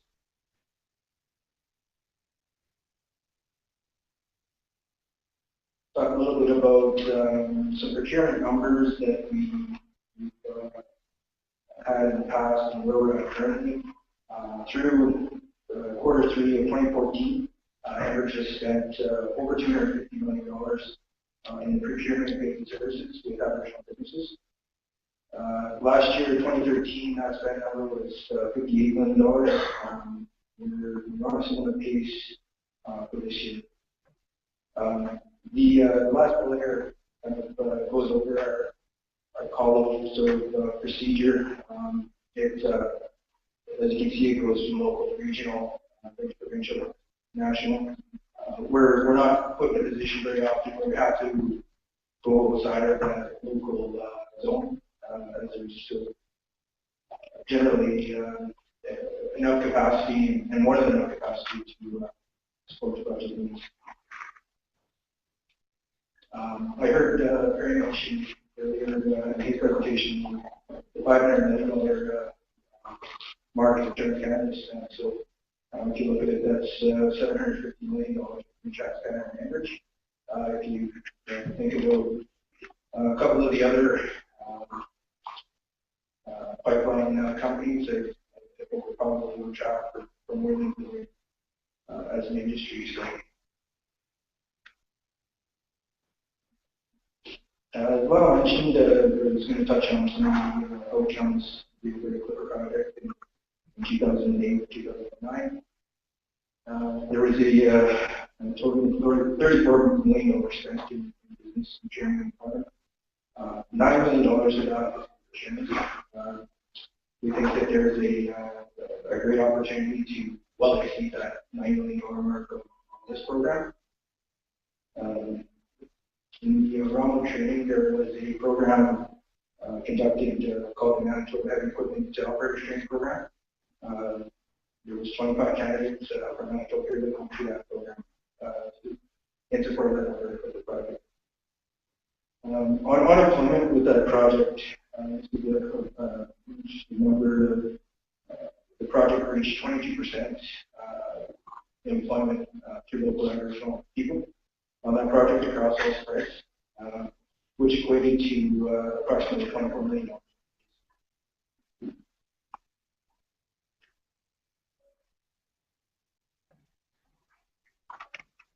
So the slide up here is in regards to what the requirements are to get a contract with Enbridge, and there's overarching, there's really two requirements, and one is being a green status rated with ISN Network, and the second is Enbridge's own internal quality and technical assessment. So that's the review where our folks from supply chain come out to understand what the company's infrastructure is as far as processes, equipment, quality management programs. Now, it's important to note that these are requirements to work directly for Enbridge, not taking into account subcontracting opportunities with larger general contractors. However, we are getting into the practice of conducting these reviews anyway, as we want to be able to have confidence in those companies that we're going to forward onto those larger general contractors. So it won't be something that is required either way.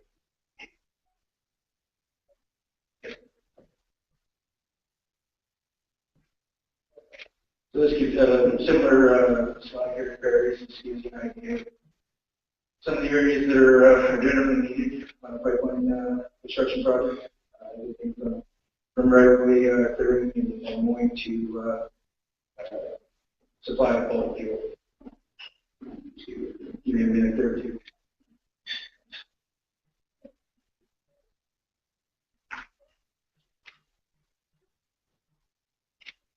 Go ahead, Jason.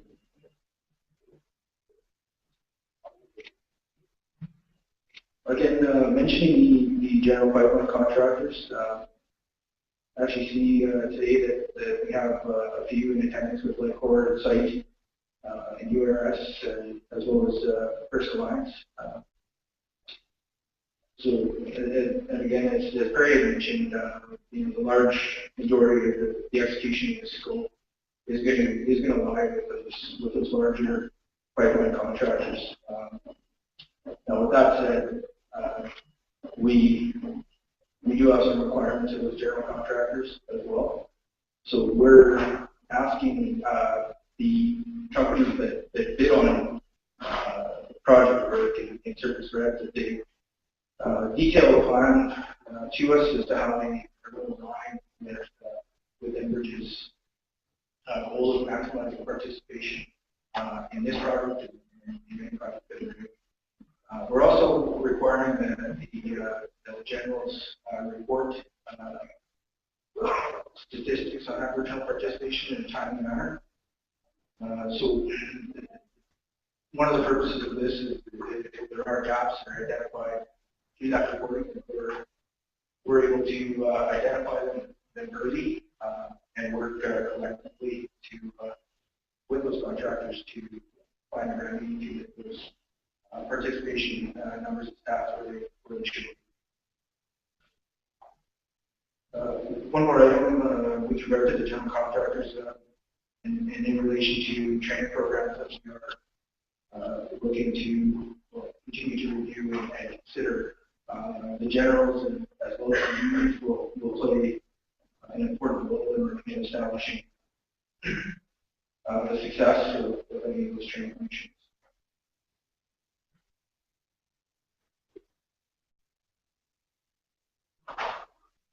Last slide. So what's happening next is some ground truthing. So over the coming months, reps from the company, myself included, will be in the area, understanding what exists currently with Aboriginal business here in Manitoba, as well as so we'll be taking on meetings, understanding the service lines, taking the next steps to go back to the pre-qualification process. So we will be in the neighborhood and at your door here in the coming months here, 2015. One specific item that I wanted to just table here at this summit is planning to hold a trade show style event where we would ask our generals for pipeline as well as facility to exhibit at a trade show. And the plan would be to invite Aboriginal businesses to that trade show. It's really the purpose of the event will be to create dialogue and create further discussions with the eyes or economic development between those stakeholders.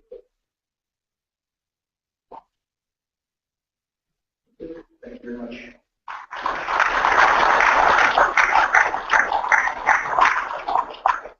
I'll just finish up with a couple of final slides and then we'll be done plenty of time for general part of this presentation. I think we'll be right on schedule. So just in terms of the environment, respecting and understanding the priority for our organization, I pointed out down the answer earlier and invite everyone to speak with them for the lunch hour and break at the trade show there.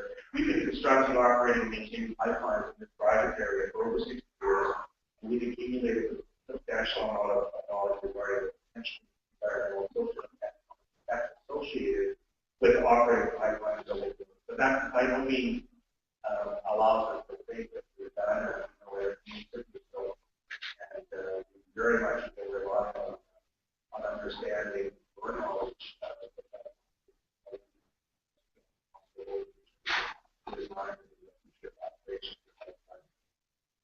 under just next slide, please, Jason. Under Jody's leadership, we're striving to become an industry leader with Aboriginal community. We share value, opportunities, and making sure that we have early engagement with the community.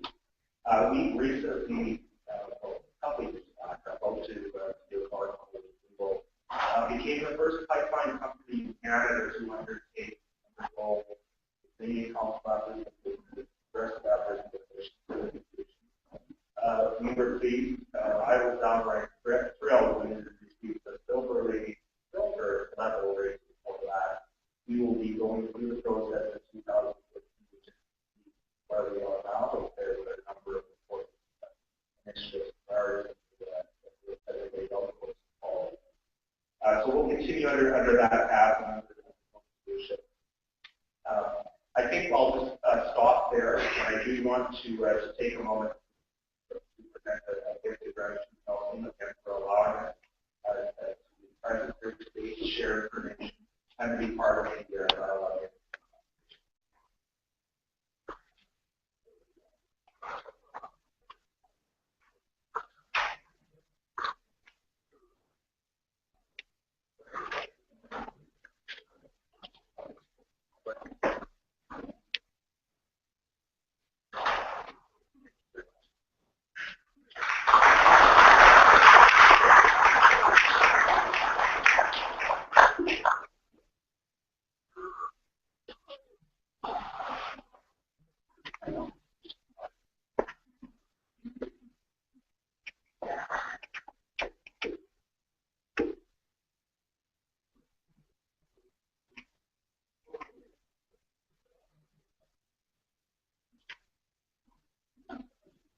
I guess lunch is ready. Thank you very much for all the presentations. I'm going to move Daniel Hart to Atco right after lunch. Lunch is ready. I'm a little reluctant to take gifts, but I'm also the vice chairman of the American Indian Movement for a long time. And a lot of our people that are protesting believe that somehow sometimes we're selling out. I've been an activist many, many years. I have been. 1998, I went to Iraq at the invitation of the Saddam Hussein government to look at economic sanctions. There I picked up a lot of respect for the Mennonite Central Committee that operates here in Manitoba. Christians, I'm not a Christian, but I know that they did some really good work in Iraq. Better place. I was in Iran.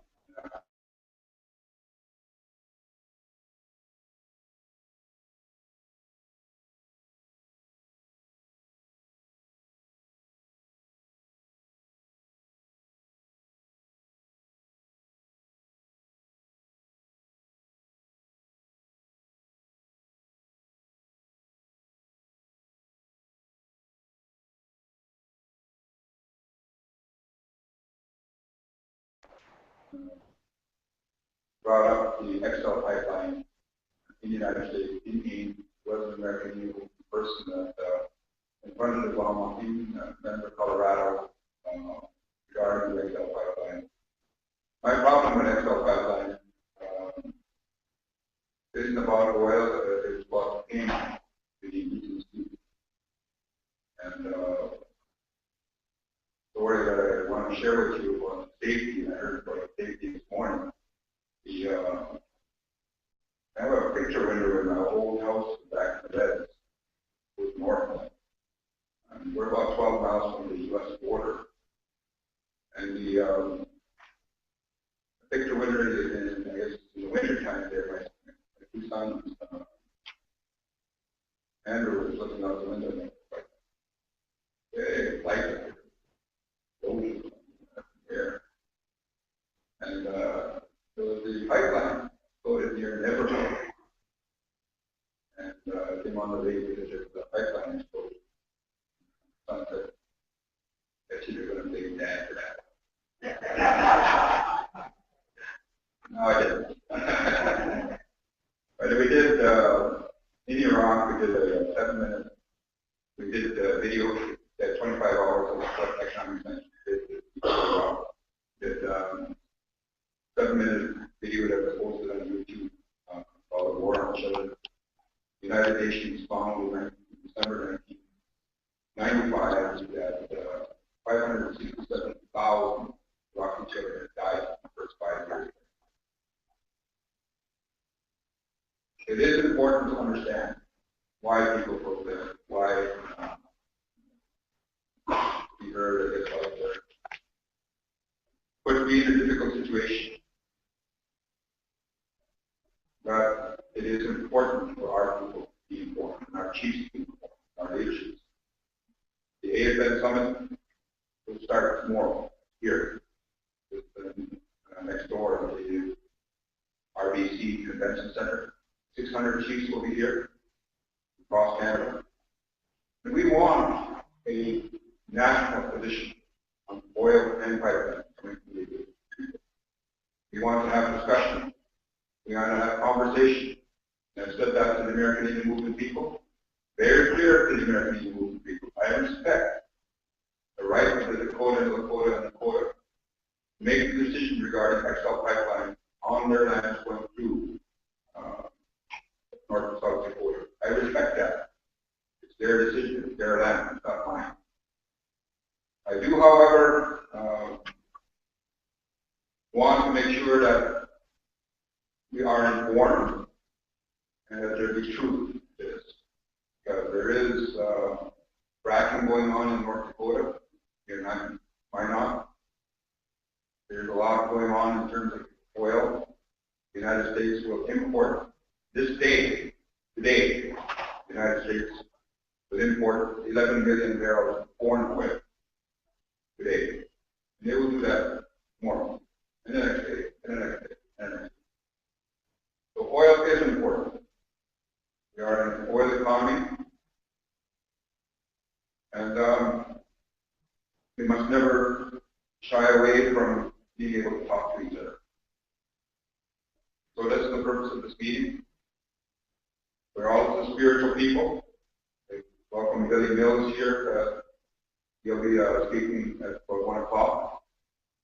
For now, I would like to, I guess when we move this Atco presentation after, like let you have some food and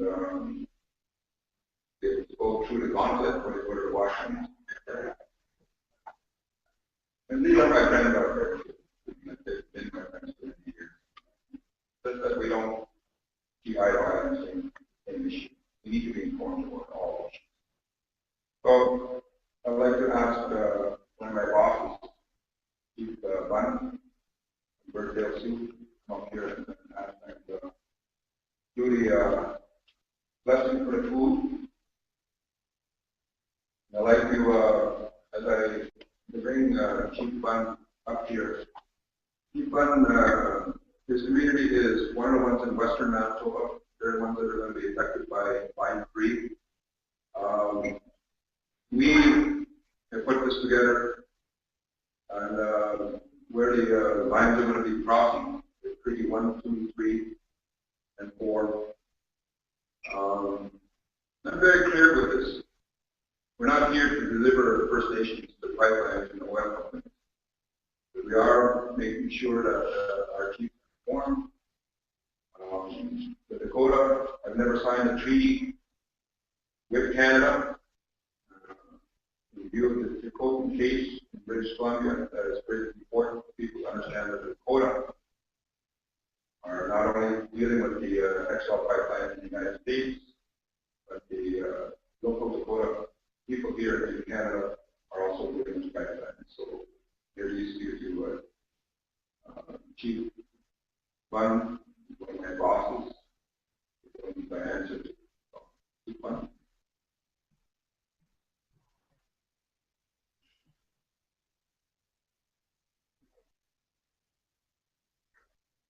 Good morning to everybody.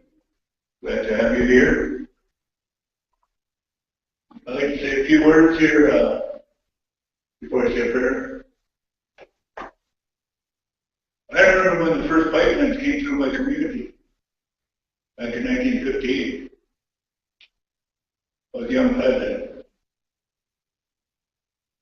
Nothing has happened in all these years. I've been chief since 83. And even from 83, I never saw anything happening. Lately, I've seen things happening all over the country. And I hear things. In the age of technology, we know what's happening all over the world at any given time. It's good to see an industry like the oil companies that come right through my reserve. 6 oil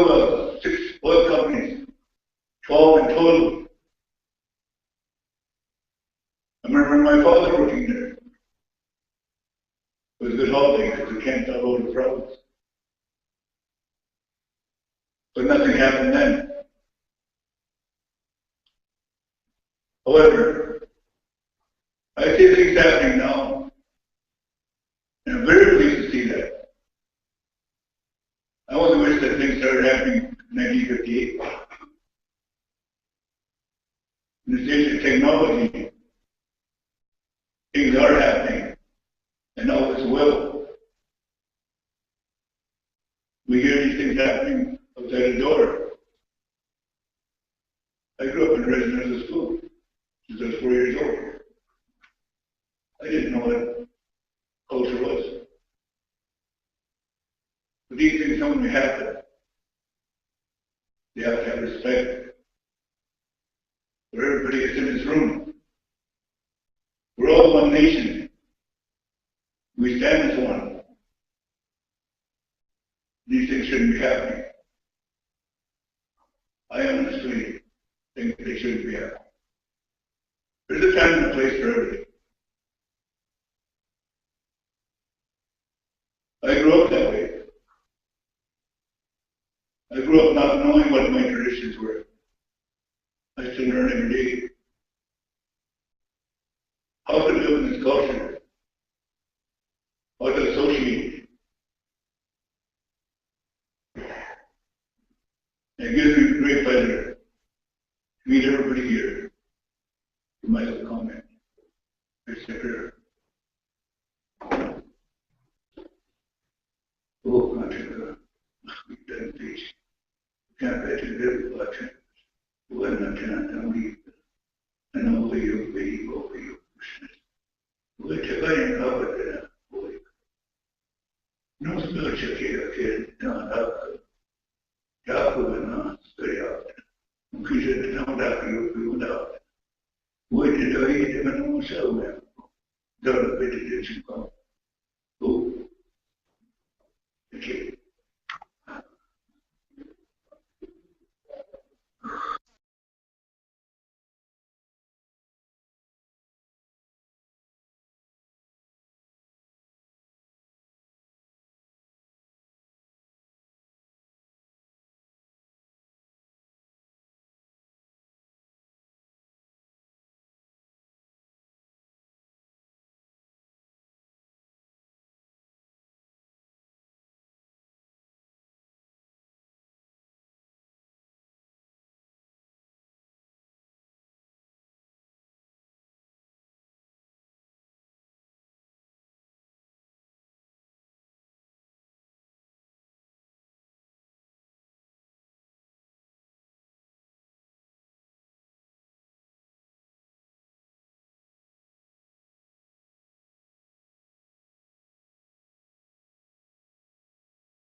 And then Mike, Jerry Kerr, partner with Green Water and all that, I want you to come up and help me present to TransCanada.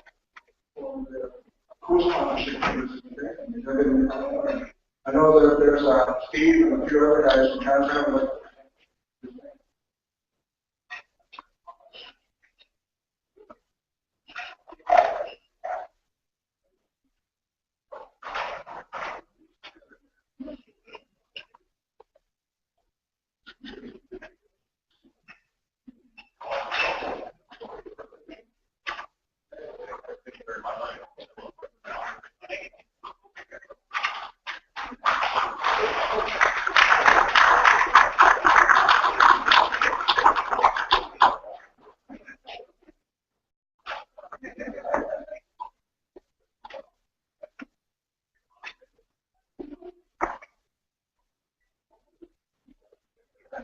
Yeah, our next speaker is Danielle from Atco.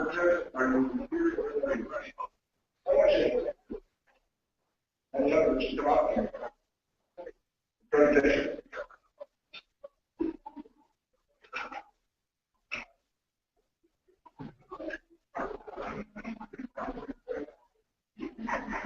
Good afternoon, everyone. Thank you so much. I wanted to thank Brent and Nelson for having us here today. Also, what I want to do is give you a little bit of background about Atco. I'm going to be doing it. I'm the Aboriginal Relations Manager from Atco Structures, but also my colleague here, Jeff, the Indigenous Development as well as Atco Structures. Okay. But I first want to give you a little bit of background on how I got into Aboriginal relations. I'm from the East Coast. I work with a fantastic community in Nova Scotia. They became part of my life, part of who I am now. And they encouraged me when I said I wanted to come west and to work with lots of Aboriginal communities. And they gave me so much encouragement that I actually cried for about 3 days before I left the community, knowing that I was going to miss them. But I'm very fortunate to be able to work with many other communities. And this is a vehicle for me to be able to make a difference in other communities as well. So I'm just going to go over basically what Atco does. Atco is a very large group of companies. We have 9 different companies below the Atco Group title. We have 9,800 employees worldwide. We are publicly traded on the TSX, headquartered in Calgary. Our 2013 financial results, our earnings was $390 million, assets of approximately $16 million, and A credit Standard & Poor's. So it's a pretty fantastic company on paper when you look at it. What we're going to do is we're going to show you why it's a great company when you're part of it. So Atco Structures and Logistics, we have, what we do is we deal with modular solutions, workforce housing, operations, maintenance of those workforce camps that are out there within industry. I'm going to ask Jeff to do the overall of what Atco entails. Hi everyone, my name is Jeff. I do business development for Atco Structures. Thank everybody for being here today and listening to our presentation. I'm going to walk through just a little bit of what we do in regards to our trailers and our workforce housing.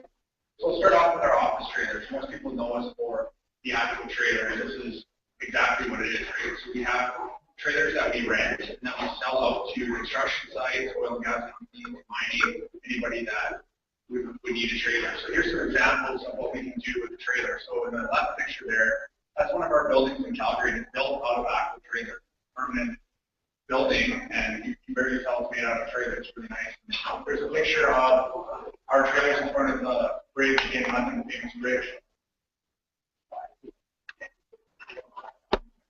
Our big component of our company is our workforce housing. So we provide lodging services to so many industries in the industry that need housing. So oil and gas, construction, mining, subcontracting, anybody that needs a place to stay, we can service their needs. So we can create, one trailer can fit 2 people in there for lodging. We can create camps that have upwards to 20,000 people on site. So we have numerous camps up in Fort McMurray and one down in North Dakota that service oil and gas and mining needs. One big thing that we want to talk about, oh, actually, you can go back. Oh, sorry. That's okay. One big thing that I want to talk about is our open camps versus our closed camps. And what the difference is, basically a closed camp is somebody like, say, TransCanada or Enbridge or Keynote would come to you and say, hey, we'd like 700 beds, and it's exclusive to our workers. But what an open camp is basically a hotel style that opens up for anybody that wants to come and stay. So we'll be geographically centrally located, and numerous projects can come and stay with us. And what we are is we're a turnkey provider, so we manufacture all of our trailers and we build them and set them up ourselves, but we run all the operation. This is a big thing. We employ a lot of people, and the Aboriginal individuals are a huge component of our success. So we have many industry or many jobs such as administration, janitorial, cooking, and cleaning, those types of things that really help to employ people in the communities. Another big point I'd like to talk about is our permanent modular and prefab offices. So what we have is a subsidiary company called Atco Sustainable Communities, and what we do is we go out in the community and we work with the Aboriginal individuals in the communities to see what their needs are, and we help them to build that existing infrastructure. So communities have come to us and asked us to help them build rinks and daycares and education facilities, and Atco does that. So we work one-on-one with you to develop your needs, and we help you to succeed with the goal. Another big component of when we open up a camp or a lodge, as we like to call it, what we do within that lodge. So we work one-on-one with the communities, and we hire community liaisons within each community to help hire individuals to work in our lodges. So we have, like I've mentioned before, we have catering and food services, we have housekeeping, janitorial, management and administration, and we actually do training with these folks to get them prepared and get the confidence to be ready to go out in the workforce. So what I'm going to do is I'm going to pass it back off to Danielle. She's going to talk a little bit more in depth about what we do in the communities with the Aboriginal individuals. Okay, so this is the fun stuff. This is why I love what I do. Basically, with our Aboriginal Relations Department, we get to work with the communities one-on-one, with the leadership, but also with the education directors, with the employment opportunity individuals. And what we do is we work on training, and not just, and it drives me crazy when we say that in the camps you can, there's a lot of jobs within the camps, which is fantastic, but it's not just those camp jobs like janitorial and kitchen help. We want to work and we want to get community members into health and safety. We want to get them into, we want the kids looking at it and saying, you know what, I want to be the CFO. I want to be the HR director. So we want to work with the kids and the people of the community to want to work within this industry. The benefits of partnering with ATCO, that's one thing, is that with ATCO what we do is we partner with the community. We don't, it's basically a 50-50 partnership. We own the camp together. We work together towards, it's a full service provider. So when we partner with these communities, we bring in the camps, and once the camps are built, then it becomes a basic 50-50 ownership. And we run the camp together with side by side with the community. We are very experienced. We've been doing this all over the world.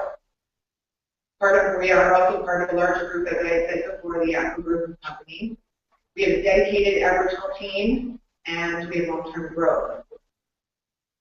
So experience, we are worldwide. We have, oh, there we go. We're in Australia, we're in Africa, we're in Europe, North America. We just left South America, but we're already making our plans to go back into South America. We just opened in Atco, Mexico. So we are worldwide in the experiences behind it. Part of a larger group, this is the Atco group of companies again. Structures and Logistics is down on the bottom right. And there's Structures and Logistics, which is our company, as well as Sustainable Communities, which works primarily with Aboriginal communities to bring in infrastructure that is necessary, whether it be housing, if you want a recreation facility for the community, training facilities, that type of thing. We work with the community to find out what it is that you need. We don't go in assuming we know, because we don't. But we go in to work with the community. Dedicated Aboriginal team. We just, actually that's how I ended up in Calgary as opposed to staying in Nova Scotia with member group. There was 2 people in the Aboriginal department in Atco a year and a half ago. Last October, we now have a large Aboriginal team. So when we say we're going to do something, we're going to do it, and we have the people behind us to do it. There we have the director. We have a senior manager of Aboriginal business development, and then myself, Aboriginal relations manager. And then we have coordinators and senior advisors, business development. But then the most important people on my team, and I truly believe this, are my liaisons. The liaisons that live and work within the community. When we signed a partnership with George Gordon First Nation, I was lucky enough to get Daniel Long, and Daniel Long, he works on my team, but he lives in the community, and it gives us that connection to the community. He teaches us the cultures and traditions of that community, because I don't know, but he's taught us, and that's what's so nice to have him as a conduit to join the 2 partners. And we are partners with George Wood. These are our Aboriginal partnerships, and they truly are rooted in a respect. We have a mutual respect for each other, for partnerships that we have. Woodland Creek First Nation, Highville First Nation in the Northwest, George Gordon, Fort Mackay. We have great partnerships with these First Nations, and we work shoulder to shoulder. We do capacity building, which I think is an overused term. I don't agree with that term. It drives me crazy. Training and development. We like to focus on training and development and participating in the community. It's not just talking about it, but actually going in. We spend our time there. We have over 30 partnerships across the country, and it's been going on since 1981 when Atco signed their first partnership with an Aboriginal community in Canada. And it is down right from the top, right from the Southern family started Atco Trailers in 1947, and they still own the company. It's still a family-run business, and it's right from the top. Nancy Southern, the CEO and chairman. It's very, very important to her to have the partnerships with our Aboriginal community. Community liaisons, critical to our success. As I said, my liaisons, I rely on them for a lot, and they come through. But it's nice to be able to go into our partner communities. Once we sign another partnership with another community, we go in and we talk to the community and say, who do you want as your representative with us? Who are we going to work side by side with? We also, again, straight to the top, Aboriginal awareness program. One of my team members, Minnie Fry, she's from the Cham Nation on the West Coast, and she has gone around and she does Aboriginal awareness training with all of our Atco staff.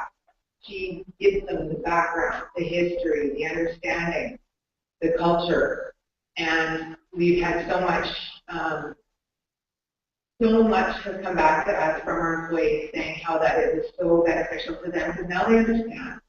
They didn't understand before. And you can't understand until you learn. We are building a shared future. This is my liaison from the Woodland Creek First Nation, and that's our president, George. And it's a constant contact right from the top. We have basically what we do is we're building a shared future. So all of us together. We're working on employment. We want to employ the community. We want them to get to work. education and skills training. Before they can be employed, we do work on skills training. We do on-the-job training, procurement, subcontracting. My department takes care of that. We work very closely with the community, with the business end of the community to make sure that what they have within the community business-wise, that we can take advantage of that and we can get those companies employed or get those companies contracted on within our contract. A lot of our initiatives that we have done this year, I'm really proud of my team for doing this. We, in Georgesburg, we did DEX training, which is basically a ready for work program. And what happens is they come out of this training into a job. Blue Flame Kitchen Skills Program was in Cree. We spent a week out there with Red Seal chefs from our Blue Flame Kitchen, Atco Blue Flame Kitchen, and we even have 15 high school students and 15 adults, and they learned the basics of kitchen skills. And we got, some of them were so excited that they were thinking, yeah, I want to go, I want to become a chef. They wanted to do the training they needed to become that Red Seal chef. We also look at laundry service business. Laundry is huge in Count. We're working with one of our partners, William Cree, to create a laundry service so that they can take advantage of all the opportunity, the business opportunity of having a laundry service on site. High School Replacement Program. Right now, our partners up in the Northwest, we have 3 of their community members. We brought them to Calgary. We put them up. We're working with Mount Royal University. That's where these 3 individuals are staying. 2 are working, or 1 is working in our plant, learning the health and safety, so that when, and then there's 2 that we work with the Trade Links to Success program, the Aboriginal Futures program. 2 are going to school for their trades. 1 is working in the plant. All of them are being trained so that when everything starts happening with LNG up in the Northwest, they're able to go home and they can go home and work in their community and they can be a leader in their community in the different areas. So that's one thing with our high school workplace program. It's been, the community is very excited about it because once things start rolling, they want the individuals within the community to have someone from their community to look up to, someone, they want to move into the supervisory roles, the management roles, that type of thing. We also have a partnership with subcontractors. Concept Electric is one example where our community members are coming on as apprentices. They're coming on and doing on-the-job training and job shadowing. And Concept Electric is great. They've decided to work together. We also launched our Aboriginal Scholarship Program. We gave away 8 scholarships this year to students of our partner nations. We also have an Aboriginal Summer Student Program. One of mine, I adore her. I didn't want to let her go back to school, but I had to let her go back to school. But Jenny was with us for the summer, and she stayed on for a time while she went back to school. But she was from a nation in British Columbia, and she was going to Mount Royal University, Calgary, and she's still working with us part-time, and she's going to she's in HR. It's really nice to be able to have the summer student come from one of our communities. Trade Links for Success, we partner with a lot of organizations so that we can leverage what they have, and they can work with us what we have, and we can really move individuals forward into careers. Now, something that we are very proud of is our employment numbers, and that's part of our KPIs that we are key performance indicators that we look at to see if we truly are succeeding and actually making a difference in the community. So, many of our focus is to have at least 30% Aboriginal employees within our count. Georgesburg, we are in the Jansen Discovery Lodge. There's 38% Aboriginal employees working within that count. We're very proud of that. It can be higher, and we're working on it, but we're working together with Georgesburg to bring that up. Now the Tavern up in the north, TSI up in the north, our Shell, Carmen Creek, Blue Sky count up in Peace River, Alberta. Very high, but we're wanting to put it up higher. And Oaksook, 65%. That's a good number. our leaders are committed to Aboriginal partnerships. In the middle, we have Nancy Southern. She is our president, CEO, chairwoman, and that was her with the Blood Tribe in 2012. She had an honorary chieftain. And I just want to tell you a quick little story about her father. Her father and her grandfather started Atco Trailers in 1947. Her father came out to Spruce Meadows, where I had my liaisons last year. They came in for a liaison workshop and welcome to Calgary to chat and to really get to know each other. And Ron Southern, the founder of Atco Trailers, went up to and sat down beside one of my liaisons, and it was just the most amazing thing. He sat there, he looked at William, and he goes, "So are we actually making a difference?" That's what I want to know. Are we making a difference? Not what are the numbers, what are this, are we making a difference? And William said, yes, you are. So it's amazing to be able to be part of a company that actually does what it talks about right from the top. And just some numbers so you can see that why we're proud of what we do at Atco. We've invested over $170 million in Aboriginal communities in this program. We awarded over $260 million of subcontractors. I need glasses. And we've grossed over $1 billion for our Aboriginal partners. So it's really, and that's one thing that I really want to stress, it's a partnership with us. 50-50, it is side by side, shoulder to shoulder. And we look forward to any of the opportunities that are coming with Enbridge, with TransCanada. But more important, we're really looking forward to the opportunities with the Aboriginal communities across the country. And I think that's it. That's it. Thank you so much for listening.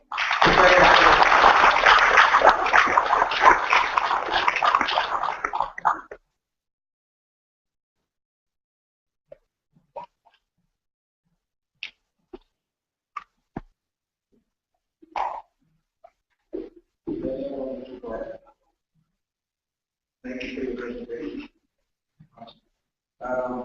We're going to now go into the keynote speaker. I'll get Danielle, who sponsored to come here from all the way from Sacramento, California, and speak to us about inspiring us. So Billy's going to be here, and I won't take it from the But while Billy's speaking, we're going to have a mic. He's going to watch from the crowd, and this is where we're going to have two iPads. We're going to pick out one of these, two of these actually. He's going to say this one's going to get an iPad. So somewhere in the crowd, so make sure you have the little battle line. Yeah, Danielle can introduce.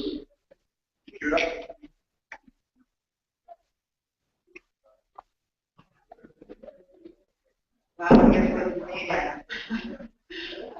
I just want to say I was very humbled last night when I got to listen to Billy at the event last night, and just his background and his story, it really resonated with me. And to the point where I was going like this a couple times just to breathe, because it really, I'm very proud of what he did.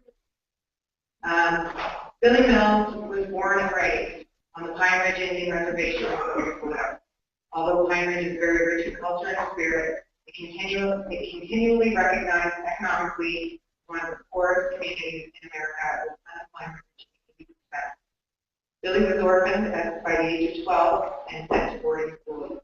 He graduated from high school at Atco Indian School. Billy became involved in distance running and earned athletic scholarships to the University of Kansas.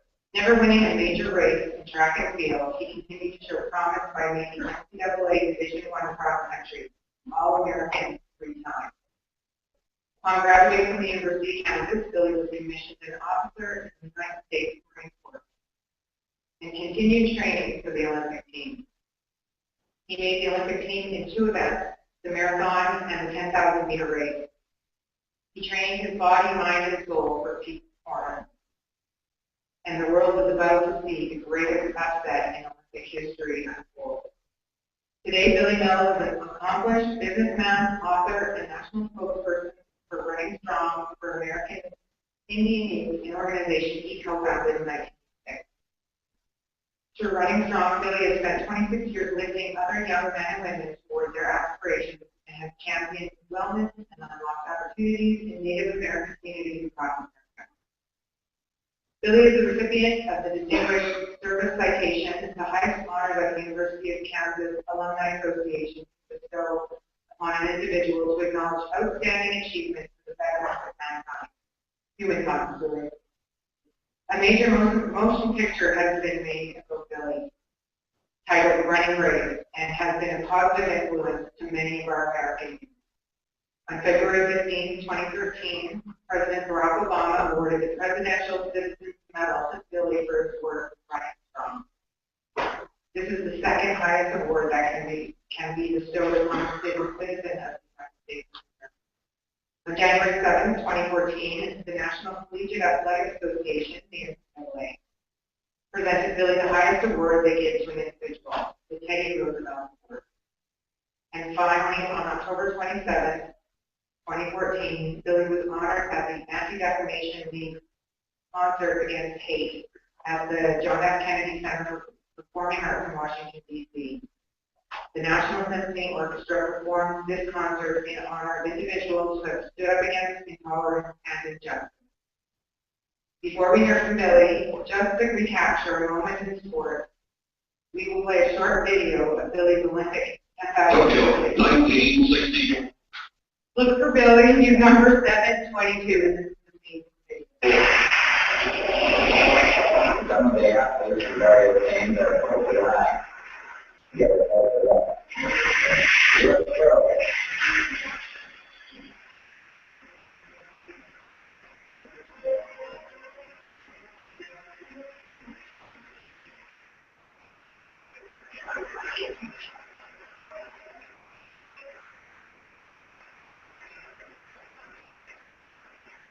It's not happy on the band, but for those traditional country songs.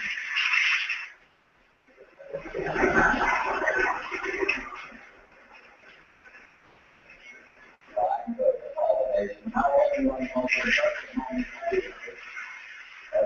will turn into not even calling it the run off the Olympic Games before the closing ceremony and the biggest thing.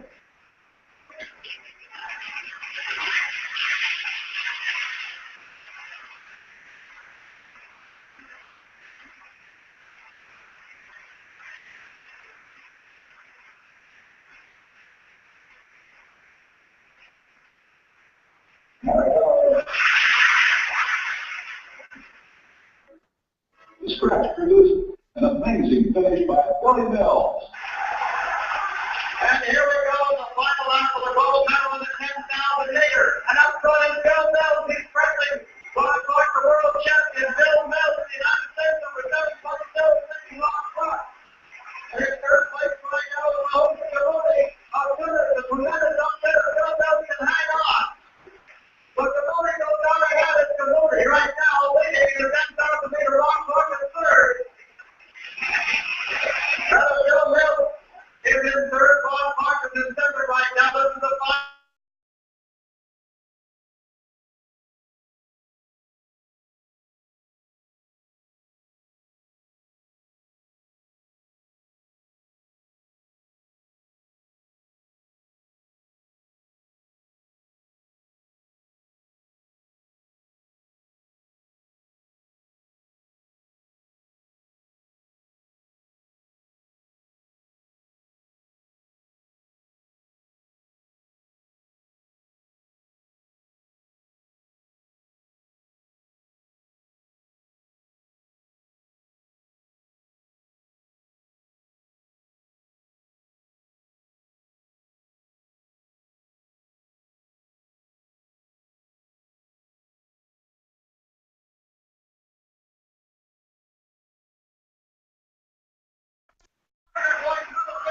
He's coming up, he's passing the ball, he's putting it up and down, play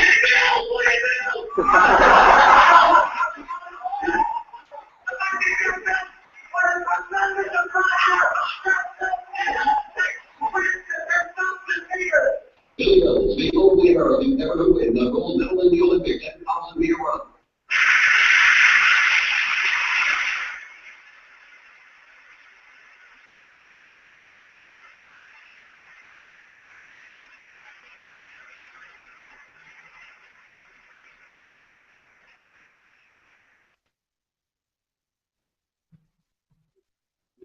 I'm just going to ask everyone, can you please stand and help me welcome Billy Nelson?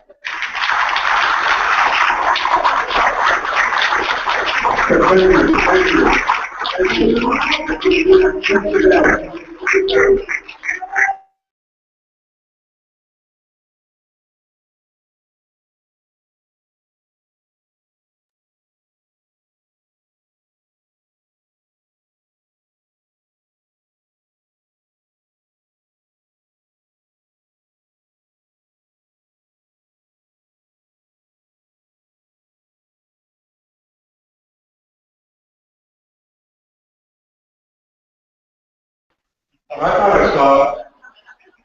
Yes. Now I'm going to walk on down this way.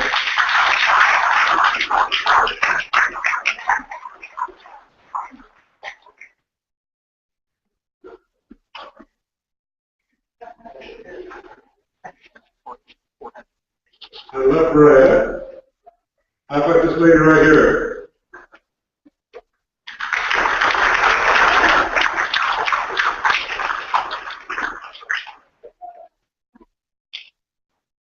Well, let me make my way back up. That moment, that black and white moment, was very, very special to me.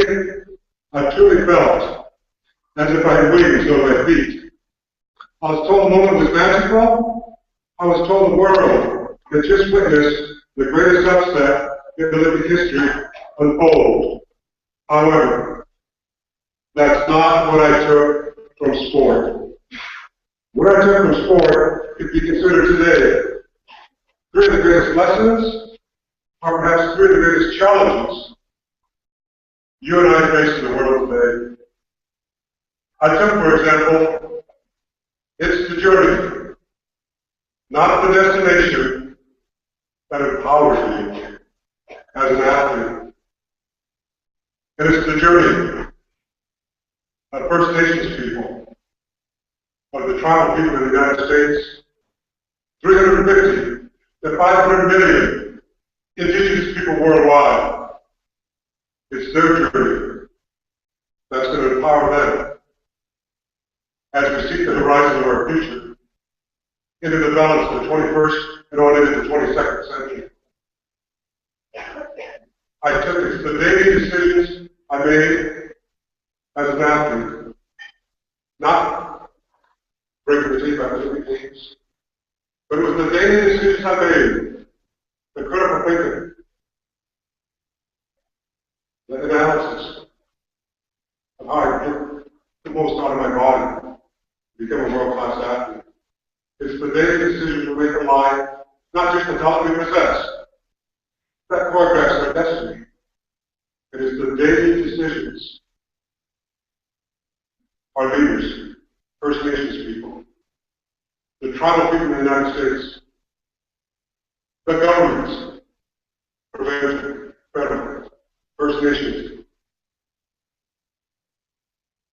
It's the daily decisions they make collectively that's going to empower us to choreograph our journey into the future.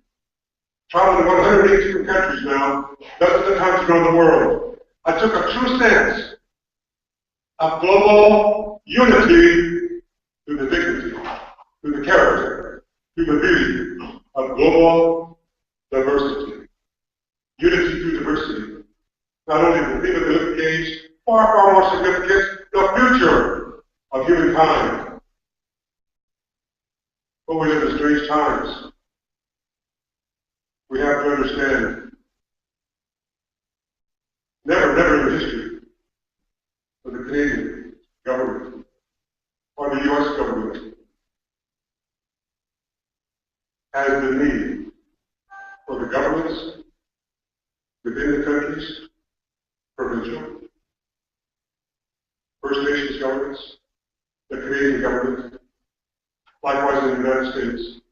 Never has the need been greater for governments and the marketplace to work closely together to choreograph the journey in this rapidly changing world. And to do so, we need to find common ground. We need to dialogue.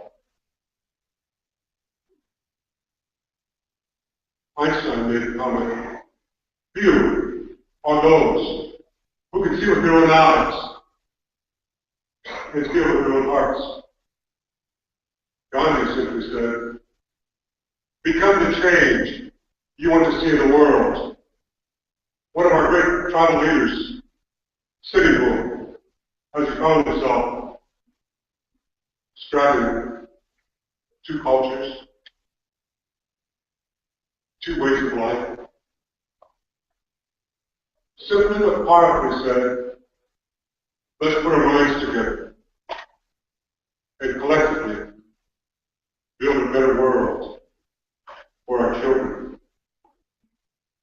That time has never been more critical than today. Major battles that we fought, the battles of the 21st century, the battles that we fought with our intellect, with our minds. There would be legal, moral, and ethical battles defining as Indigenous people, First Nations people, tribal nations in the States, defining our place in the world today. We all have to come together. We all have to understand. I commend you for your efforts to bring the conference together, bringing the minds of leaders together, to dialogue on positive ground. And the greatest challenge we face in finding the common ground, in choreographing our journey into the balance of the 21st century, is what I'm going to talk about.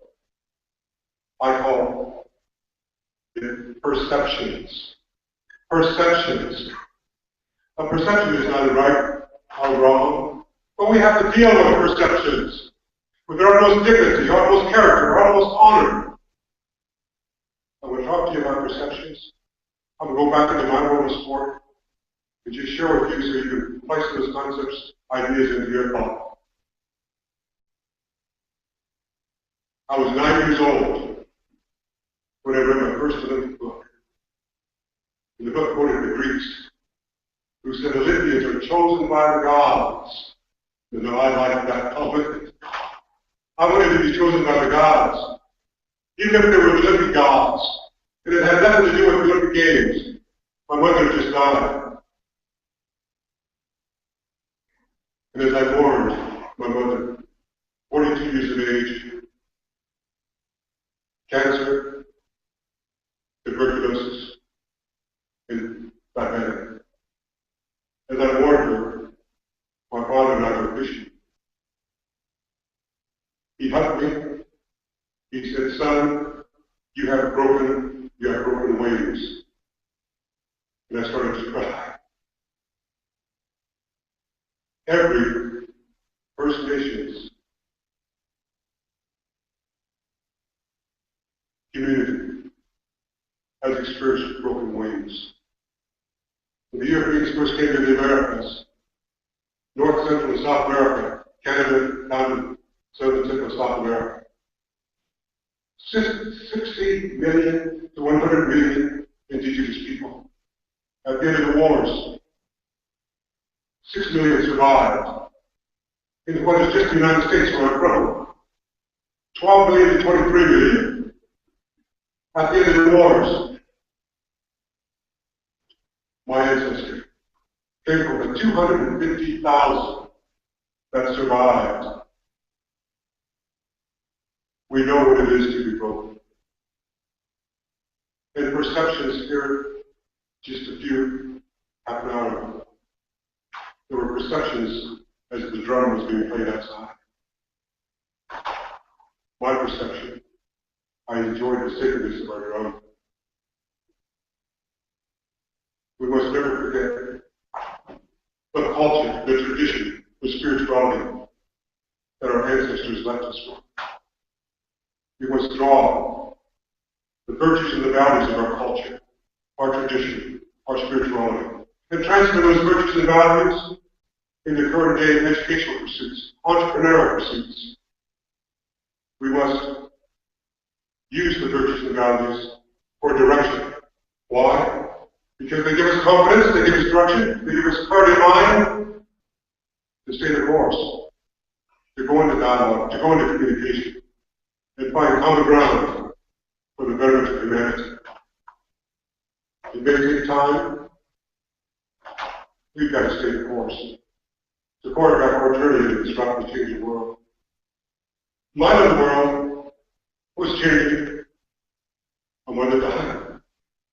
My dad said, son, you have broken wings. But I'll share something with you. And if you follow it, someday you may have wings of an eagle. He took a stick and drew a circle. Step into the circle, son. I stepped in. Close your eyes. I closed my eyes. Look inside of your heart. Your mind, your body, your spirit. What do you find? I couldn't respond. Oh! He clapped his hands. I'll tell you what you find. Anger! You just lost your mother. Hurt. Hate. Jealousy. The jealousy blinds you, son. You don't see the good in our own culture. You don't see the good, the beauty in other cultures. You have a whole lot of self-pity. All of those emotions will destroy you. Look deeper, son. Way down deeper where the dreams lie. Find your dream, son. It's the pursuit of a dream that heals broken souls. I mentioned last night to some of you. Any society that faces devastating trauma takes 6 generations to heal. Our ancestors simply said, under La Potta, it's the 7th generation that's going to heal us. Get back on the red road and build our nations for the future. Our 7th generation in some of our Native American communities is being born today. There's a 7th generation young man in the back that I have met. We can't fail. We need to take the culture, the tradition, the spirituality, extract out the virtues and values, and transfer them into our current day thinking. Never in the history of humanity, anyway, has the need for governments and the marketplace to come and work closely together. Those companies, those businesses, those governments, whether they're First Nations, tribal governments and states, federal governments, provincial, those businesses, but has a vision and a mission statement. And the vision and the mission statement is value-based, and everybody commits to live those values legally, ethically, morally, will become the brand names of the 21st century and on into the 22nd century. The world is looking at the United States tribal nations, 567.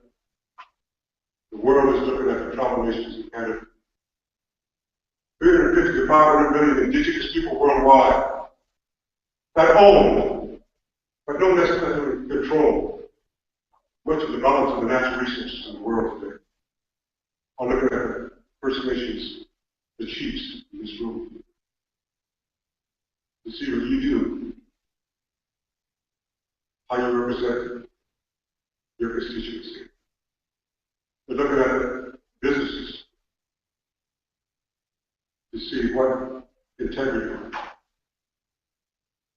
what values you bring to the dialogue. In so many ways, the future of the world lies in the hands of 2 countries in their dialogue, the United States and Canada. The governments coming together and creating a world for the children. My dad saying, son, you have broken wings. But if you look beyond the hate, the jealousy, the self-pity, way down deeper where the dreams lie, son, find your dream is the pursuit of a dream that heals broken wings. I hope he tries sports. I thought he meant for me to be an athlete. He died when I was 12. Once again, I was broken. I go off to college. First time of being All-American, I knew my mom and dad coming down from above knew I'd been All-American. They knew I was trying to take the culture, the tradition, the spirituality, extract the virtues and the values, and transfer those virtues and values in the current day educational pursuits. When I was a young boy growing up, our elders, our leaders, the young men and women, had to go underground to keep the culture, the tradition, the spirituality alive. I was the first group from my tribe, the bottom of the first group, that was going off to college to connect with an outer world.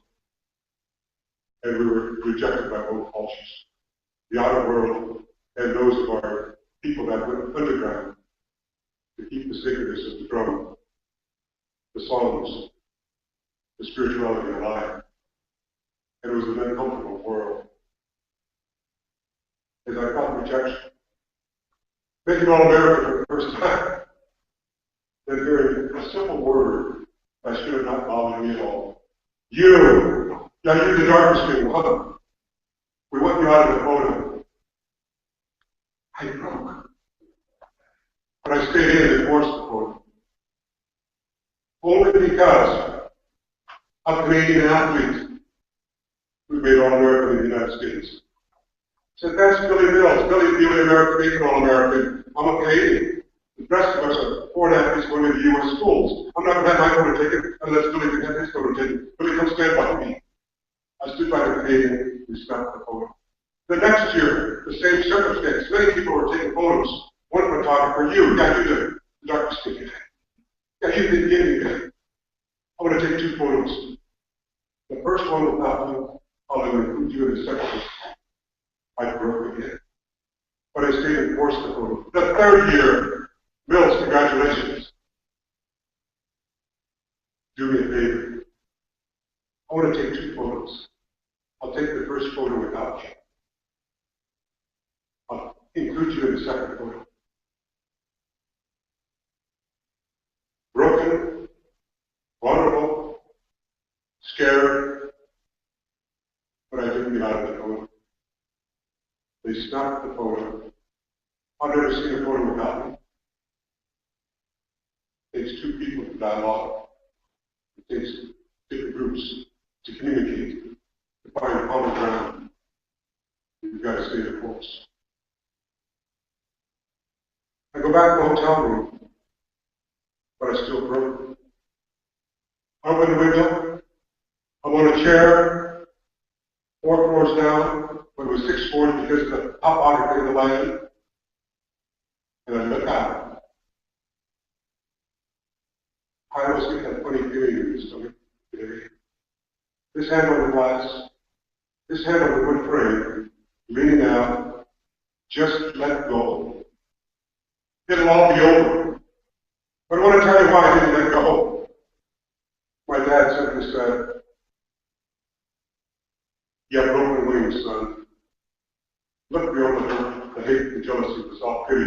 Wait on people when the dreams lie. Find your dream, son. It's the pursuit of a dream that heals broken souls. I hope you try sports. Then I heard not through my ears, but movement underneath my skin. 4 times, don't. The last time so loving, powerfully, gentle. Don't. I got off the chair, crying, but I wrote down a dream. Gold medal, 10,000 meter run.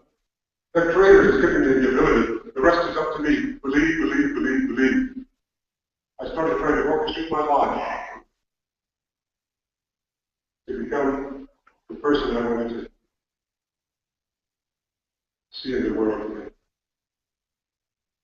I started trying to perform unity through diversity. I started taking our culture, our traditional spirituality, transferring those virtues and values into my birthday journey. I wrote down a dream. Gold medal, 10,000 meter run. Believe, believe, believe, believe. Graduate from college, made an entry team in Tokyo, Japan. I want to quickly share with you how I felt with winning that race. And actually, if you keep that set up just towards the image of me, because I want to dedicate that 90-second photo video to the very end. I want to dedicate it to the Chiefs and Gamblers. But don't show it. But don't show it, just start it off. Just get it ready, because it was already into it. I would just set it up from the beginning. Make it look at the go back to the University of Kansas. Graduated. I started learning about our journey in life as Indigenous people. Started learning, and I was in conflict about the Christian doctrine. Where under breed, Europeans first coming to South America said Indigenous people had no souls. But it was not Christianity, it was humanity. We had no souls. It was okay to rape our women because we were not human. Eventually, we were considered that we had souls. Manifest destiny in the United States. It's okay to sign treaties because this land is ours, given to us by God. From the East Coast to the West Coast, you can sign treaties when you break it. Every treaty signed between the United States government and the Native American tribes has been broken. So I didn't hear protesters with that drum. I heard the sacredness of our ancestors' soul. I felt their dignity. I felt their spirit. I felt their cry for us to dialogue today, for us to find common ground, for all of us to learn, to see with their own eyes, to feel with their own hearts, to come to change we want to see in the world, positive, constructive. I felt the words of City Room. We must come together, take the best of the worlds we live in today, and build a future for our children. Make a living team. Go to Tokyo, Japan. Diagnosed with hypoglycemia. Type 2. Diabetic. The race is approaching. I'm contemplating my thoughts to my race. I go to get on the bus. There's a long distance phone call. They're paging me. I go back into the village quarters. My sister from the reservation. I hope we're not bothering you, Billy. We understand you compete in about 2 hours. We've been praying for you. We love you. We're proud of you. Regardless of what happens, Billy, and then I heard, we're disconnected. I couldn't put the call back through, but still thought, somebody back home's thinking about me. Somebody cares. Somebody loves me. The confidence goes up. I go out and get on the bus. I sit down. It ought to be here to vacant seat by Randy Madison, 285-pound shot putter from Texas A&M. I'm over here to go to a beautiful young lady from Poland. I want the Chiefs to realize obviously I ignored Randy. Said by the beautiful lady from Poland, and it was a big mistake. She looked and started, USA. I said, yeah, USA. What event are you in? I'm in the 10,000 meter run. Oh, today's the final, isn't it? Yeah, today's the final. Who do you think is going to win?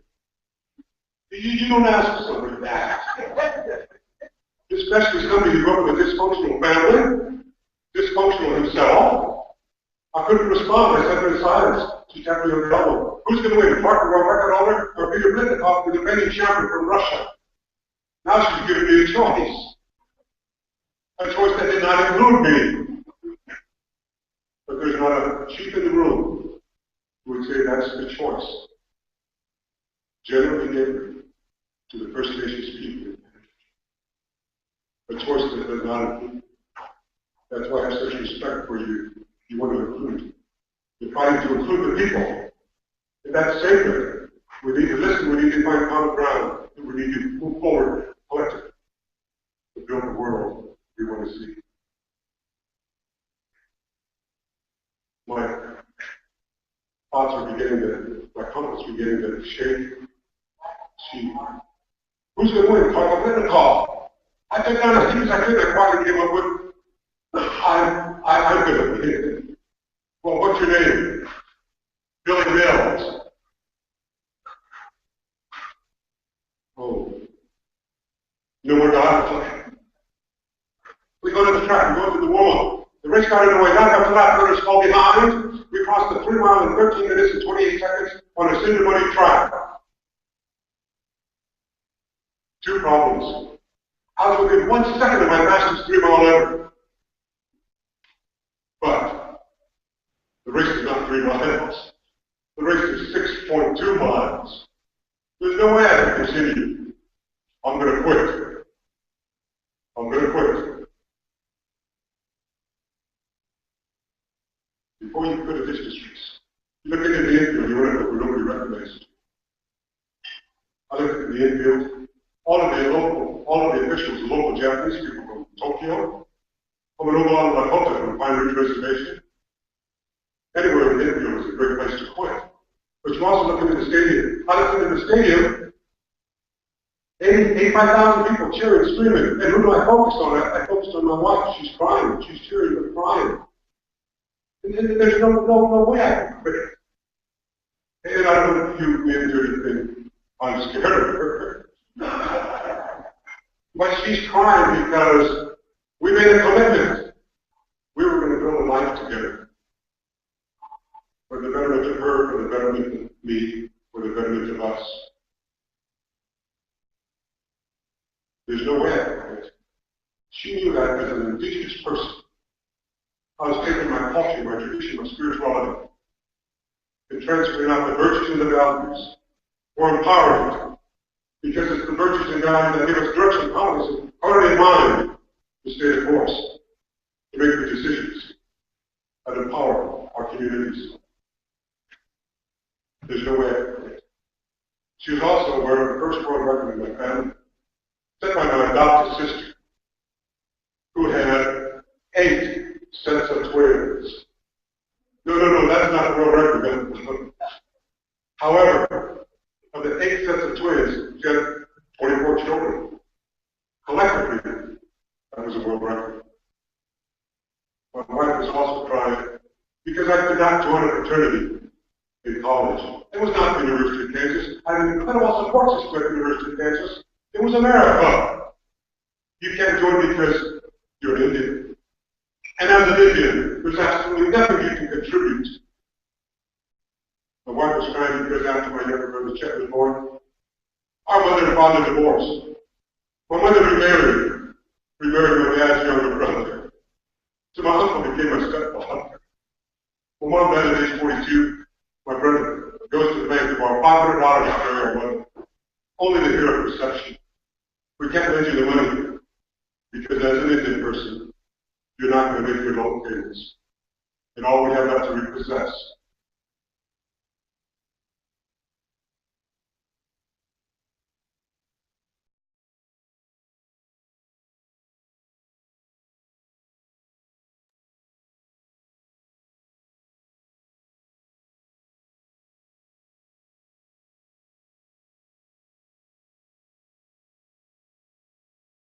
Dialogue. I was one of the first from my tribe, the bottom half of the first, that was taking the culture, the tradition, the spirituality, and reaching out in an outside society to educate my mind, to prepare myself for the future, so we can take our rightful place in society, so we can protect the sacredness of our treaties, the law of the land, so our voices can be heard. And we can help also, not only empower our communities, our First Nations communities, but the provincial level, the federal level, so we can make a difference in the world.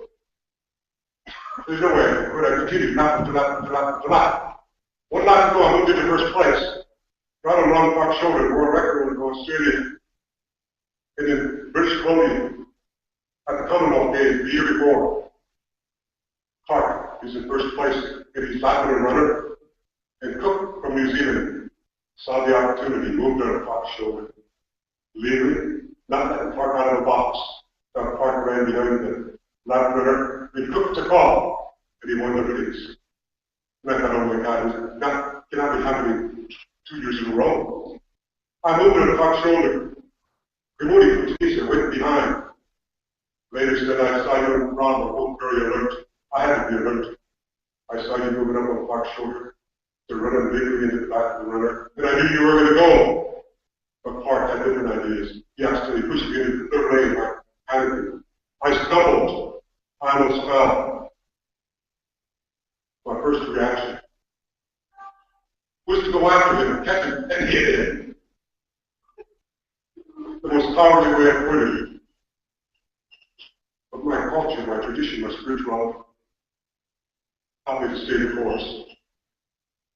To refocus. On recovery, Remodi saw the opportunity to strike. He struck. I closed the window. He squeezed between and pushed me again. Going low blood sugar, type 2 diabetic. I decided that I would hit 10 yards ahead of me. I make one final try coming off the curve. 120 meters to go. They're hitting 10 yards ahead of me. Now, lift my knees, open my arms, lengthening my stride. Going low blood sugar, sticky, clammy sweat. That comes with low blood sugar. Not that free flowing sweat from exercise. My vision coming and going. A tingling sensation down my forearm. Now, but I can't close on them. I'm trying to close. I run from lane 1, 2, 3, 4 in front of me, moves into lane 5. As I go by him, and I glance out of the corner of my eye, and he's in this manner.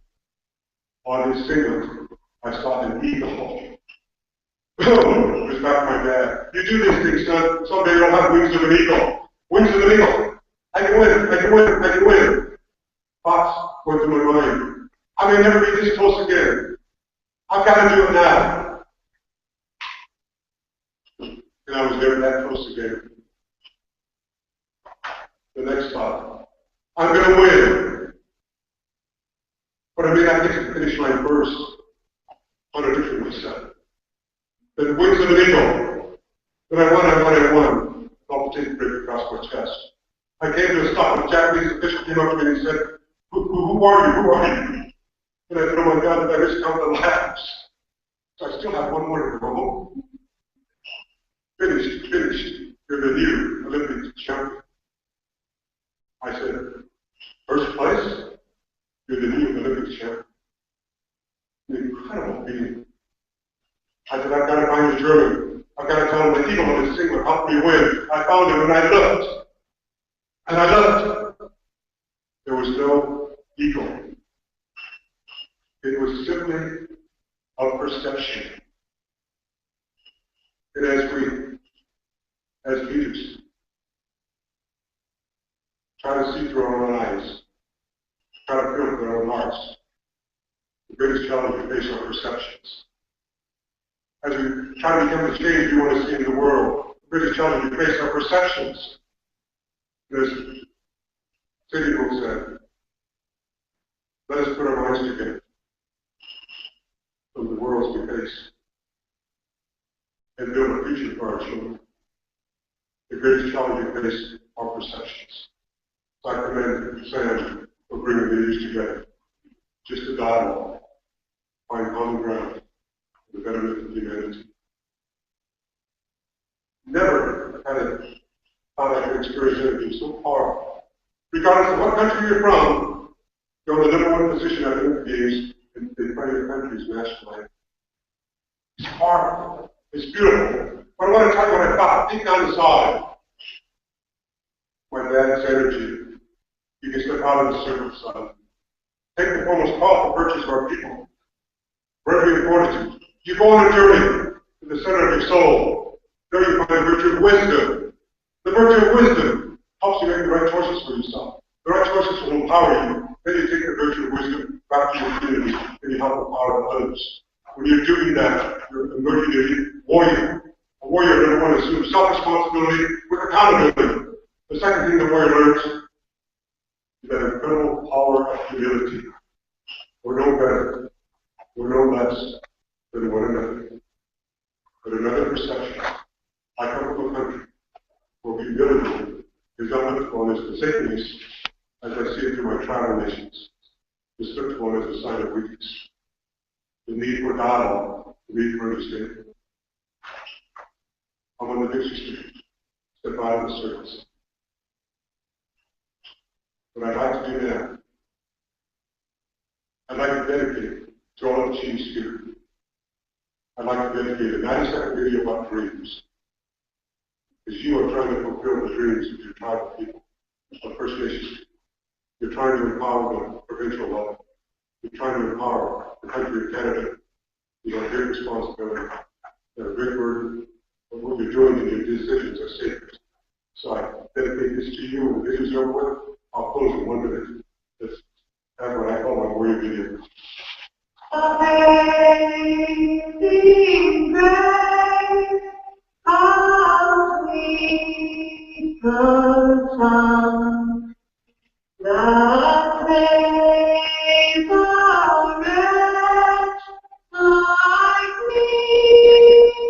A wretch like me, the grace of King.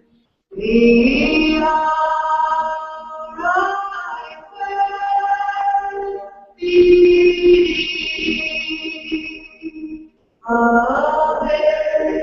amazing grace, how sweet the sound that saved a wretch like me.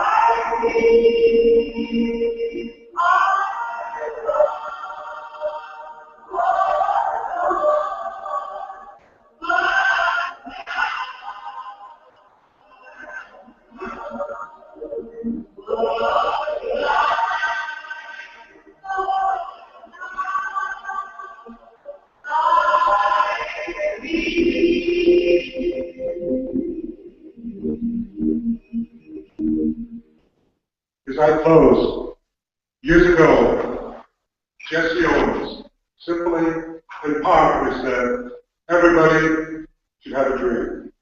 My father told me, it's the pursuit of a dream that heals broken souls. I wrestled with my thoughts of finishing the Olympic Games for years. I'm going to never get this close again. I've got to do that. I'm going to win, but I may not get to finish line first. Eventually I understood.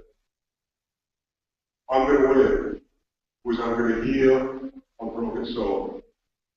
And in the meantime, I'm going to try to win a Olympic gold medal. In many ways, that's the journey our chiefs are on today, our tribal leaders, trying to heal a community from devastating trauma, trying to fulfill the dreams, trying to instill the dream. The greatest challenge we face are perceptions. But there's sacredness in coming together in dialogue. I'll finish with this. Jesse Owens, Luke's Law, Hitler had just proclaimed the Aryan race superior, the African race inferior. Luke's Law from Germany was defeating Jesse. Jesse's mark was knocked down. All Luke's Law had to do was to be quiet, and he'd win the gold. Jesse, mark was off. He was calling at each other. Luke simply said, Jesse, somebody knocked your mark down. Jump behind the plate. Jump as far as you can. You'll qualify. Remeasure your steps. You make it to the finals. And the best athlete wins the gold. Jesse trusted Luke's Law. Jesse qualified for the finals. On his last jump, he surpasses Luke's and won the gold medal. Hitler, who had been proclaiming the Aryan race superior, the African race inferior, had been congratulating all of the gold medalists until Jesse. Hitler got up and left his box in the stadium, departed. Now perhaps It was a simple scheduling conflict of what a far perception was. Luce Long congratulated Jesse because of their friendship. He sent to the front lines and he's killed. Luce Long had a son. Jesse located Luce Long's son. They became lifetime friends until Jesse died. Global unity with the dignity, character, beauty of global diversity, the future of humankind, closing with this. 180 countries I travel throughout the world. I get off on a plane or a ship, and I seek out indigenous people like you and I. Closing with this comment. The indigenous people of the world that I've had opportunities to meet are looking to Canada, the United States, Canadian governments, provincial governments, First Nation governments, tribal governments in the States, to see what we do with the treaty rights with the First Nations people, what the chiefs are doing to empower the children. Because what we do, the world we create, is a world that will await them as we go through the globalization of the world. I'm honored, I'm humbled to be here with such great leaders. Thank you.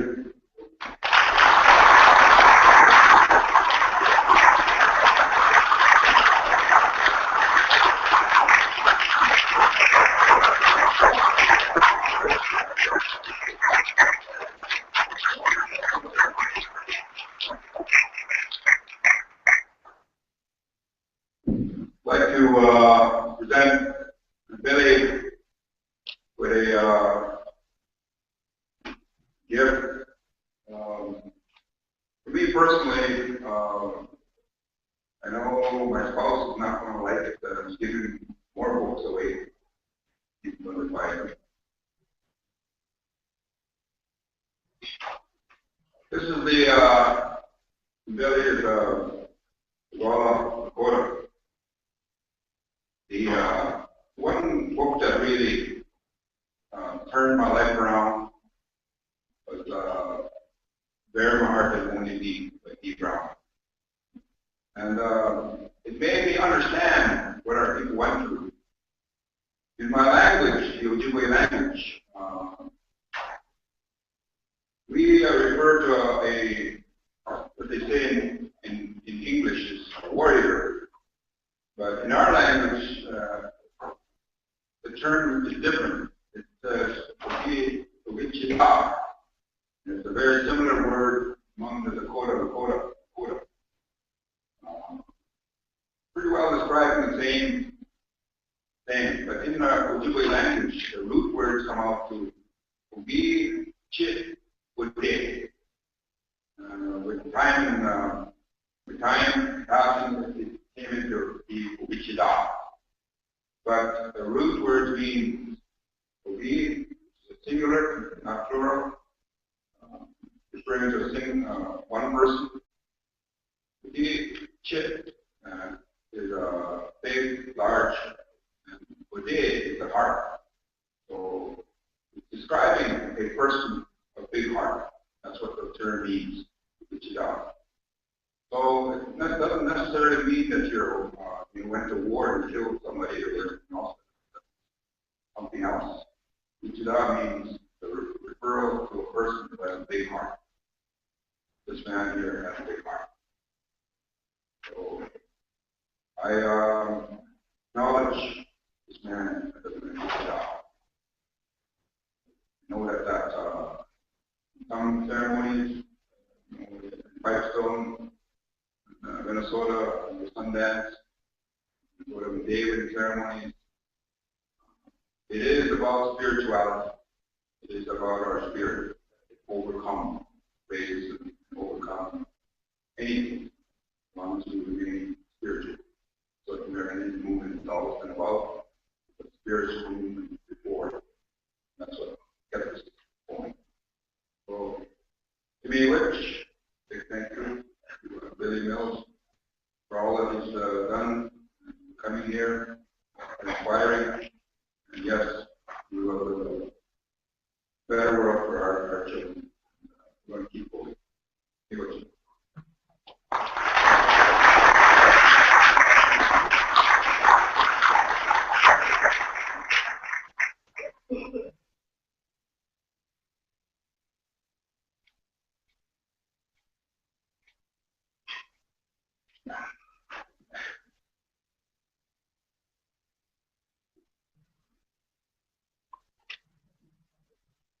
All right, we're gonna have Billy here for the rest of the day, so we're gonna have a coffee break. Just straight out there, let's have a 10-15 minutes coffee break. And mingle and network and say hi to everybody. And, Billy will be right here.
things I wanted to make sure that industry that came and made a presentation.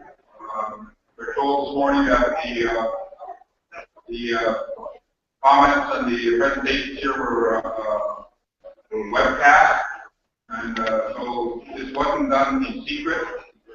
Everything that was said here has been broadcast. It's on all over the place. But I would like to get our chiefs coming up Morris, Chief Shanakapo, some of the other chiefs, Francio.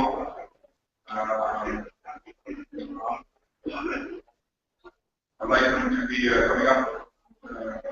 Chief James Duac from P2. You can come up and maybe have a few words to people here. Morris? Any other chiefs that want to, SEO chiefs that are here, want the industry to know that they have to listen to you. And so I'm not up here speaking on my own. The chiefs are here. And the leadership has heard what you're saying. So, Mark?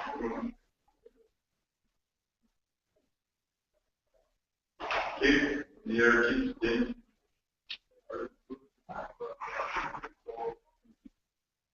Any other SEO chiefs that care to come up? You're welcome.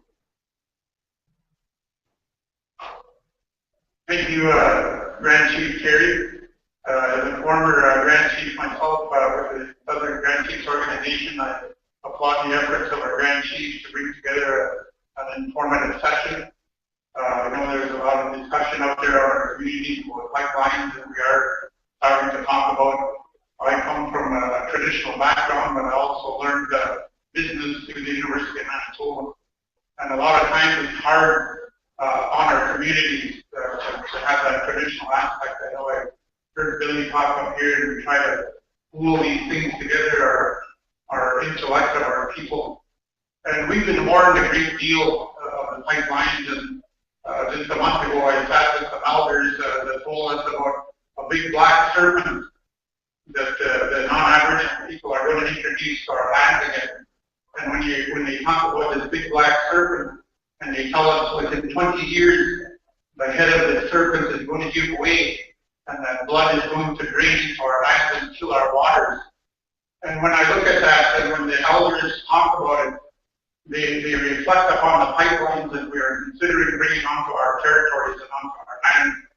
And when they talk about the head of the serpent falling off, and the blood of the black serpent going into our bodies of water, you can only picture it as the oil that's coming from this pipeline, or the serpent that our people talk about. So I ask you to be very cognizant of what you're trying to put on our territory, on our land, for the cost of money.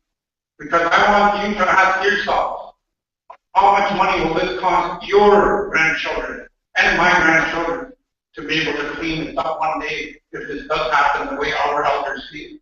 I wish you could sit and talk with your white elders, or with your people that have great wisdom and care about this land and care about this earth the way our people do, especially our water. Where are your grandchildren going to drink from?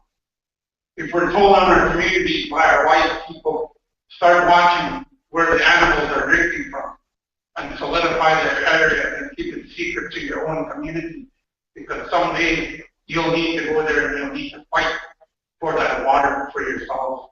This is what's being told to my people on a traditional level. On a business level, I haven't been told anything yet that these pipelines that we're going to run through your territories are going to bring and help create wealth in your own territories. I don't want to be a bush type. I don't want to see my people just cut bush or do any of these mediocre jobs. We want resource revenue sharing, and that's the main thing that we want to talk about. I don't want to talk about a shit job saying my people will be able to cut grass there, my people will be able to trim trees. And to me, and to all our people, it's a very, very serious time. It's no time for jokes. It's no time for saying, yeah, we'll give you 10,000, we'll give you 100,000. No. We want to sit down and see how much money is going to go to that line daily, and we want to portion it. And I will stand up here and I will say that, and that's the only thing that I do believe is going to kick off any good talks. We have people out here that are traditionalists that are telling us not to engage in talks at all. I'm willing to talk. Again, I learned business from the University of Manitoba, but I'm also a traditionalist. I also value this land. I also take very, very serious how the elders have sat me down. There's a few of them that are sitting here from Edmonton, to take this job very serious, to take the leadership very serious, not even to consider the Indian Act, but to consider our leadership on where it came from, the inherent right of our Creator to choose someone within our own community that will be able to speak for us. But not only that, to go and exercise that right to education, to be able to be educated by the university of today. But not only that, to be educated from our walking universities, which are our elders in each and every single community here in Manitoba, or what is known as Manitoba. 63 First Nations. And we need to sit with these elderly people because it's all about our great-grandchildren. And seriously, you better look at your own great-grandchildren and see what kind of legacy you are trying to leave behind for them. Many of us should be good to Magadi, pag-ibagay na malo, ako'y na malo, pag-ibagay mo, pag-ibagay mo. Kaya sinabi kayo yung dito naman. Dahil sabi sa kapit, isipin pag-ibagay na mga way to be kaya mo. Isipin niyo yung mga kata siya mga pag. We request that we know the swim is not team at time. Akinawa yung team na akinawa yung panastuno big. Isinjo niya at gawin na gawin. Because gawin mo yung manjo niya, ilibay niya to be together with the engaged together. If money is the bottom line, if money is the only thing we're going to talk about, then at the end of that table, there better be a shitload pile of money to be able to clean up our dirty work after we do it, especially if our people are going to be a part of it.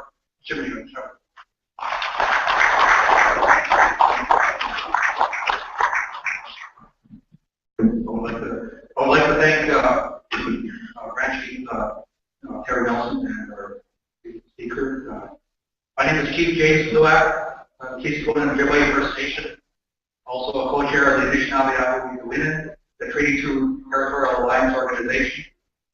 And we have been in discussions with both Everett and TransCanada for some time now.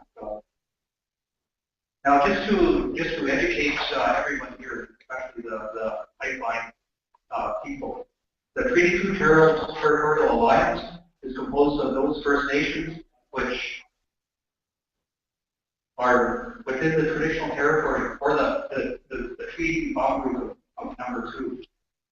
We don't distinguish between signatory, but where you're actually located, where you're situated. We hold aboriginal title to 22,000 or 22 billion acres of waters, of land and waters in Manitoba, Saskatchewan. In 1871, we agreed to share a portion of those lands for the peaceful immigration and settlement of the hundreds of thousands of settlers that came to our territory from all over the world. We have kept that promise, and we're very happy that we did. But we are today the poorest of the poor. Two-thirds of our children live every day on the year below the poverty line. Our children fill a dysfunctional foster care system, and many go on there to fill our correctional institutions. Health problems are affected epidemic proportions.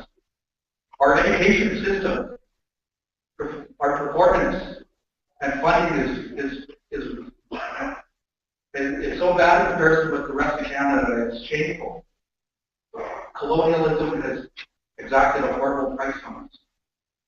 And now you say you want to put a pipeline across our lands, all the way from Brandon to Wolfson, to make investors rich, to help the economy of the people in the cities across Canada, and you're not even going to make a ripple in the environment.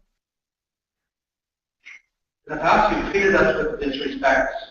We write letters offering to work with you, and many times we don't even get the dignity of a response. We have been waiting for over a year for answers with both companies, 6 months to a year, and even ignored us. They've not come to us to discuss the use of our lands.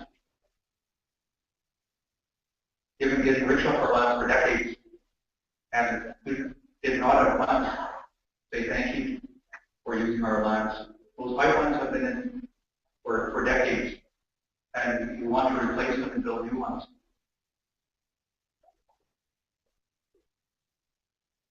Well, if we don't start working together, you know, this is going to continue the status quo, the shameful situation that exists amongst us and our people. You say that our people can apply for the jobs, that our people can get the contracts. Well, if we don't start now to treat the people, there won't be many applying. You know, that's the reality is that, yeah, you put job applicants, you put job notices in the Free Press and the Brandon Sun and the local newspapers, and our people don't apply. Well, because we haven't been properly trained. There's no lead-up training involved. If we don't start now to find out how we can become joint venture partners if we do decide to go that route, if there are no contracts set aside for us, your pipeline will be built and you will not have one penny to benefit from it. If that's the way you've been treating us in the past, then we don't want it to continue. Time for talk is over. We can't still get any more talk. You have come. We have to have our commitments to have our officials who can make decisions to sit down and negotiate with us our fair share of employment and how we're going to make this happen. We need to start talking about how our people, how the younger generation are going to benefit. And we also need to start talking about how we can safeguard the environment together. It is not just your responsibility to take care of it, it's also ours. But when you sit down and talk to our people, you know, that is going to lead a long way in order to prevent a lot of these environmental potential disasters. The mitigation process involving our elders, involving our traditional people, and involving our spiritual people, involving our politicians, and involving our business is one of the ways in which you can mitigate those potential disasters.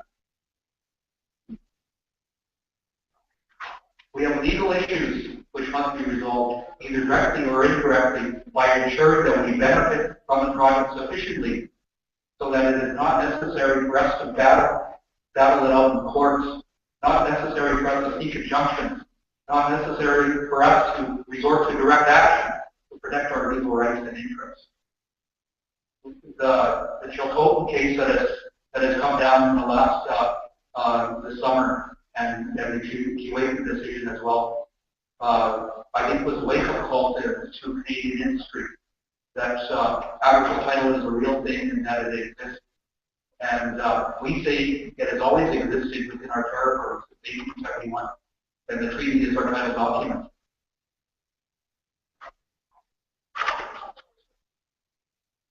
That is something that our people, our elders, our politicians have always said. And you know, if necessary, we'll get the courts to recognize that. And the Chilcotin decision also acknowledged that industry users risk their investments if they don't properly involve the title holders, our people, in decision making. And we need to have the financial means to attend meetings, to engage in negotiations, so that when we bring a lawyer to our meeting, for instance, we can have our lawyer there as well to sit with us, so that we have an equal playing field. We have suggested a very reasonable plan to have accountable advances to cover that. I would like to say that the way that we can deal with this is potentially to our mutual benefit. This can be a win-win collaborative effort, collaborative relationship, but it's up to you. We can tell you now that we will not tolerate disrespect. We will not tolerate being ignored. We will not permit the use of our lands to make others rich while we receive no benefit. It's very simple. It's up to you. We are ready to engage, and we're anxious to be at the table with you and to discuss, to negotiate. And we're ready. But mindful that the environment, that our lands are protected. And we believe that the best way to protect our lands is to make sure that whatever goes in has our consent and our participation all along the way. That is the way in which we make sure that whatever goes in is to a benefit for our people, your people, future generations to come, and the seven generations to come, those yet unborn. Thank you.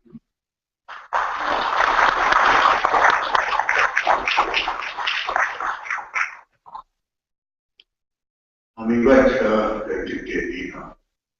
Charlie Bushy, Pine Creek First Nations, 3D4 territory. My population is 3,600 people, 1,000 people living on reserve, and the rest live right across this province, this country. Many issues and concerns quickly, as we have daily. I've been in office since 2000. 10 years in council, 4 years as chief. I'm on my way to an election here in January 4th. So for me, I want to reach out to industry. Okay? I signed an agreement with the biggest industry in this province, Manitoba Hydro. This chief that's trying to relate as Billy City, finding that common ground. We're not going north, you're not going north.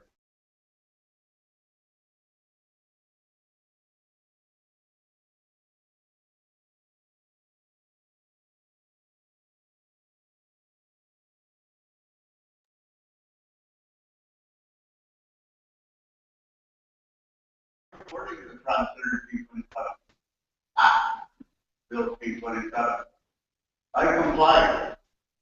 I also complied with securing the table with the Clean Environment Commission with Bible Free. So significant I'm trying to achieve and understand to voice out our issues in a good way. Certainly I do support the protest and rally, but we need to find that common solution. And speaking for our water quality, our children, that's who I am. It's not about me. It's about what's existing today in today's legislation. We're governed by the Indigenous. We must propose change. The National Energy Board also, we must propose changes that they have forgotten the original people of the land. They must inform them.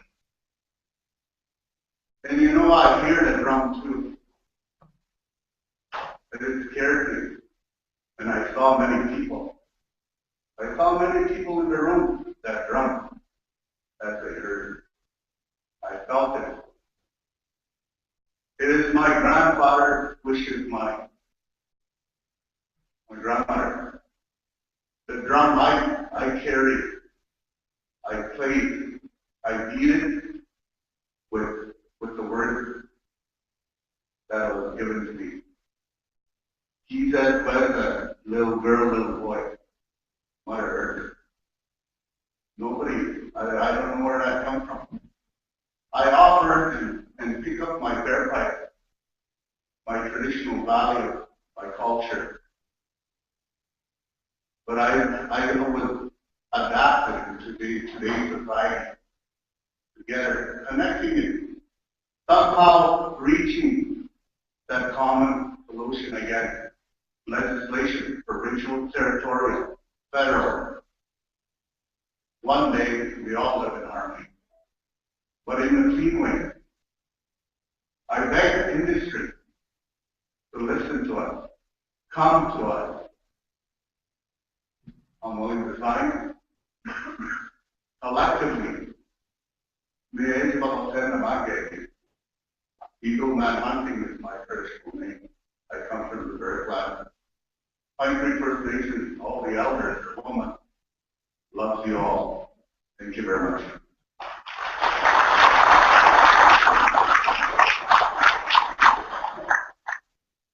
Good afternoon. Class, also have a quarter spiritual. It's a charging spot hours. I'm the chief of UC Capital First Nation. My name is Al Wabash. We're in Treaty 4. I want to take this opportunity to thank Chief Perry for inviting us up for this information sharing. I wanted to make sure that this is not consultation.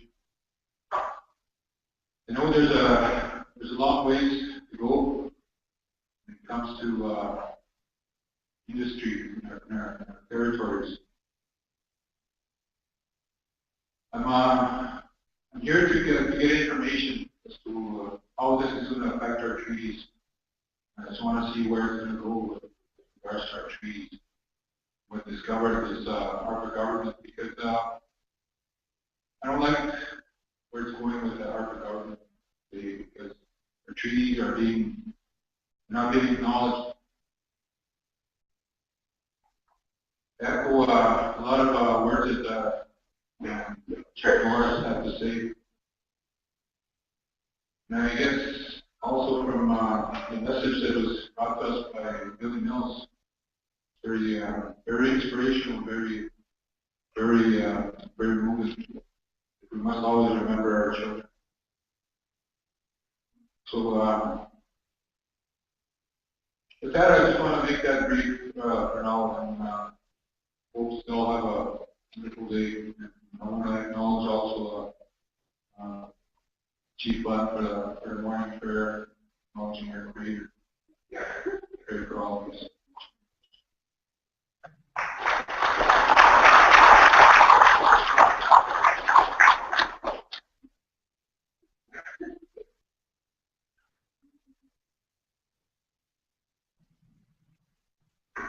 Good afternoon, everybody. It's good to hear everybody voice their opinions. I know we talk about trees on Dakota. Now this tell you something. You know the guy that could have ran against Bruce Mills there, 1964. I did the best for in Canada.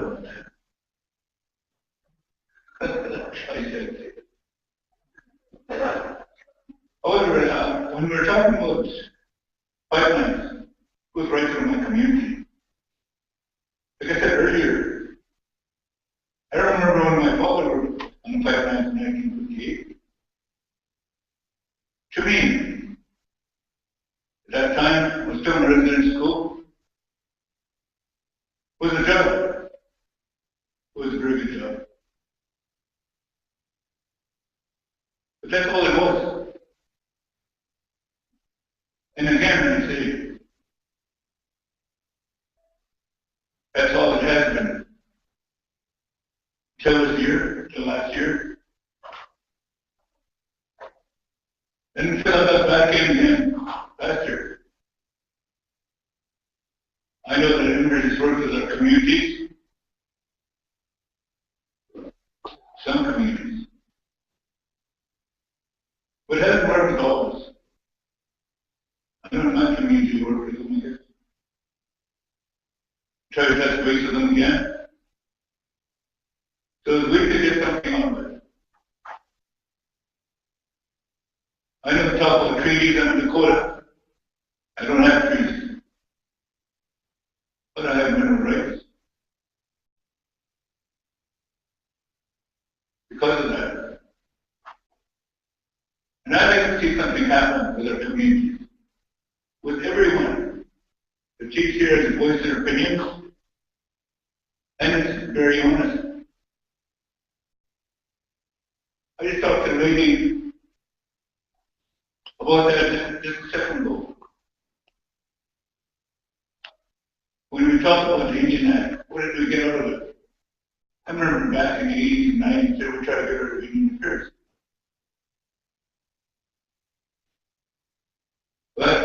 good was that too? The universe controls us. And it still controls us. When we couldn't, to me it was just like going to residential school. You know, I just indicated my running days. I had scholarships all over the country. But I couldn't move them. Because the principal said, no, you have to do this, you have to do that. Still happening. Started out in residential school years ago. It's still happening today. We go to get ourselves educated. I too went to university. It helped. It helped in my time as being chief. But country still ends. Sorry to say that. But that is the truth. Why wasn't there jobs in 1958? Why wasn't that put across to us?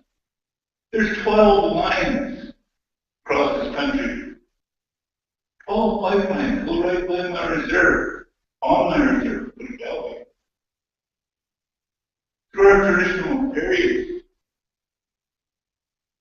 But why did it take this long?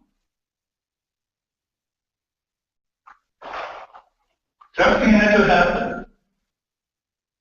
Something has to happen. When we look at this, like I said today, well, I didn't have to tear down no railroad tracks or anything. I didn't put a stop to it. Which I won't. But I'd like to see something happen. Because I have rights and mineral rights that it comes right through.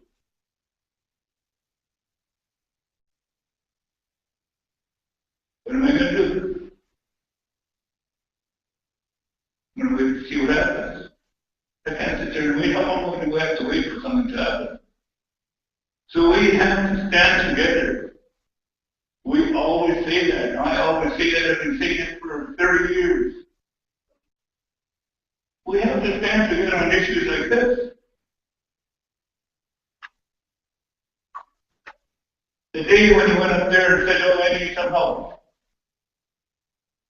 So I'll give you 2 little things. We're looking at something here now. It's a global issue. We have to stand united to make sure that these things that my fellow chiefs have talked about don't happen. Get to the point you can turn on your TV at any time. What do you see? Or what do you hear? Something's happening someplace. You have to make sure it doesn't happen here. It's surprising. I looked at a program I have on my TV, it's called Oasis. If you have nightmares, if you watch that, see the destruction in this world for everybody. Not just us here. I like to see something happen here in a positive way. And I know it will happen. We can. Like I said earlier, we're all one nation here. We're all Canadians. Let's work together to save our climate. We talk about climate change. Climate change is happening whether we like it or not.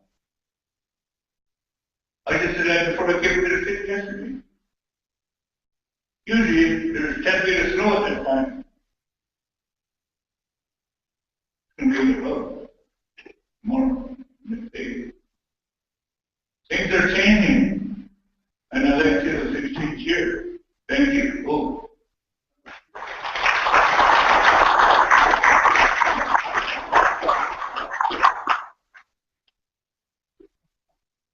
Always good to hear from our chiefs and the clear message that things have to change. Things are going to, that what we're talking about, we want to open the door. Today is only a door opening, dialogue, being able to sit together. And there is protest. There is people that are against what we're doing here. I'm being called sellout. I have a nice good picture of a banner out there with the protesters saying Terry is a terrorist.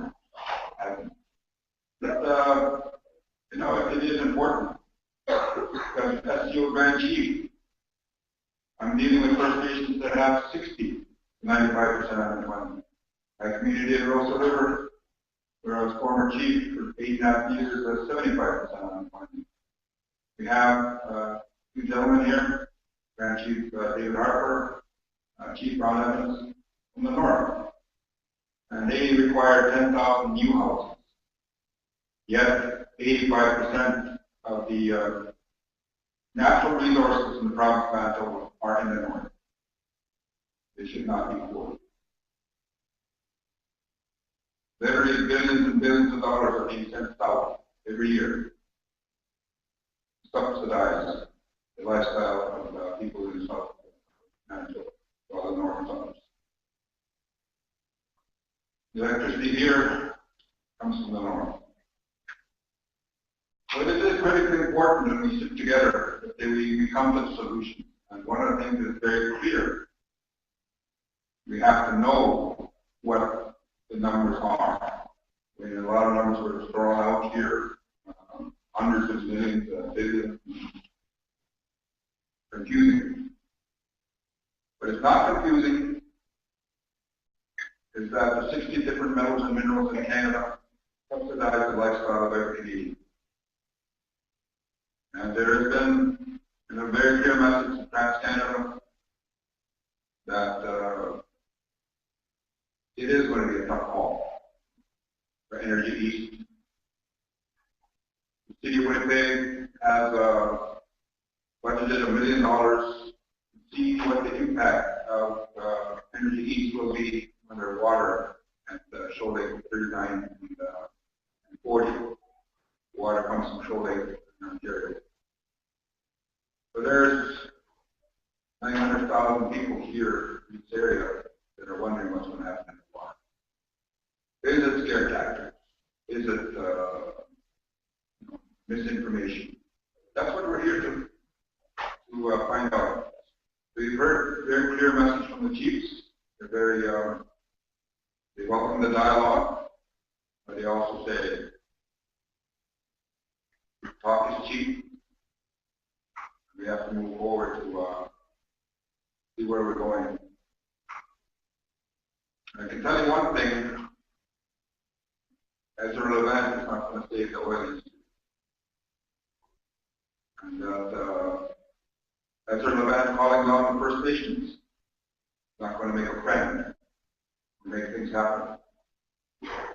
We need to understand that we never lived on the good basis of Canadian taxpayers. This is all of our land, all of our natural resources. There was absolutely no reason for the first people to these lands to be poor. So, that being said, oil is a part of our economy. $65 a barrel in Alberta would have impacted a lot of people in this country. The fact that in the United States, in Buffalo, New York, they have 9 feet of snow, and right or wrong, they're blaming climate change, they're blaming oil. So our best customer for Canadian exports, people that we exported $2.5 trillion to in the last 10 years, the Americans are getting concerned about what's happening up here in Canada. 2.5 million barrels of oil will have flown through this day to the United States. It does so every day. In July 2008, when oil was $1.47 a barrel, this industry even 10 cents the First Nation people per barrel. But they didn't. So it is critically important to move forward. Not just the municipalities need to be paid for our lands.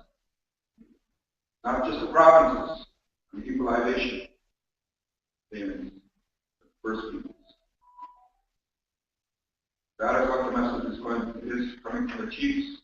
And what I tell you right now, thank you very much for being here. Thank you very much, TransCanada, Enbridge, all the companies that work with the pipeline. Thank you for being here. And yes, there will be protests, but we do have to work together. We're all in it together. So I know there's nobody in here that defends Mother Earth. If there's 5 degrees centigrade heating in the Earth, your family, your children, your grandchildren will die the same way as ours. We're in this together. There is nobody against Mother Earth. I think we need to understand how we move forward. This is what this day was simply hoping for. There is no magic solution today. So with that, I'd like to invite my niece for his closing remarks, project manager or project director for Enbridge Pipelines.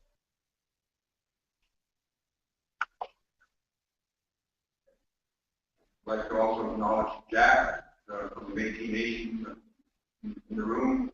Jack.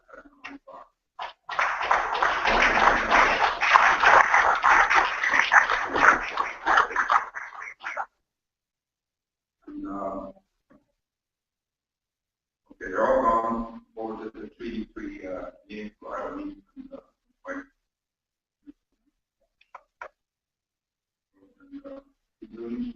Still here? I'm here. Big while started. Oh, okay. There you are. You're in the middle. Steve, get up there too.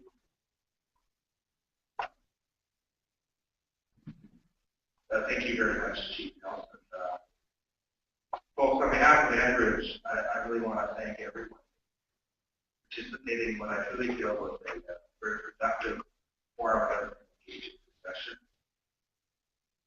I really want to thank, we were really pleased to be able to provide sponsorship support to this important information session today.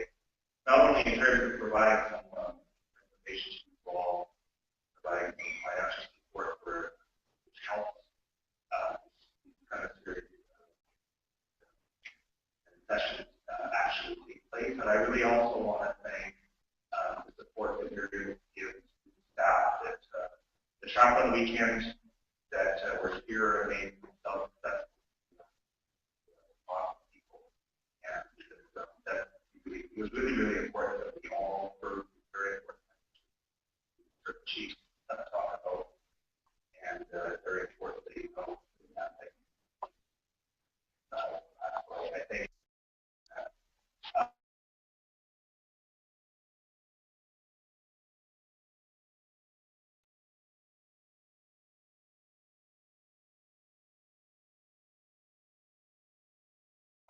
I like to do my walk as well. I will say though, and I hope that you do not experience more flat tires while you're traveling. I think that blanket certainly would have kept you warm doing that. Now I didn't give it a really nice steak. Well, I'll make you feel it. If you get a flat, you just give me a call. I'll come and I'll wrap you. I may not help with the tire, but I'll just sit in the truck and get it home. You know, a couple other points too, and people that I also would like to acknowledge that. There was a gentleman here most of the day. His name is Chief Richard Harris, which is what we first in Northwest Territory, involved in the meeting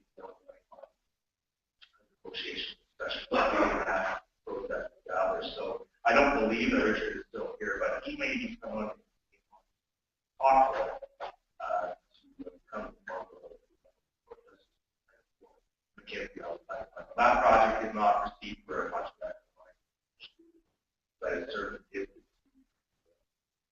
process obligation that we're sharing. So I won't belabor this. I do want to also wish everyone a very safe and warm holiday season coming up.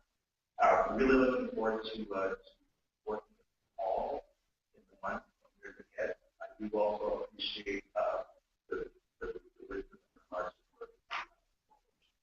Thank you very much. Enjoy the rest of your day.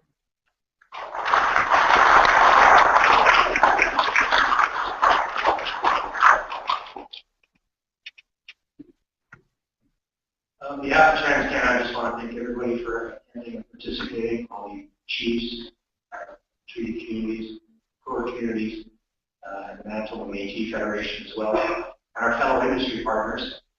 I just want to take a moment to acknowledge Mr. Solomon Sear from George Gordon Development Corp. and Kim Sinclair. If I could just have you both stand for a moment. I don't mean to embarrass you, but I think it's important to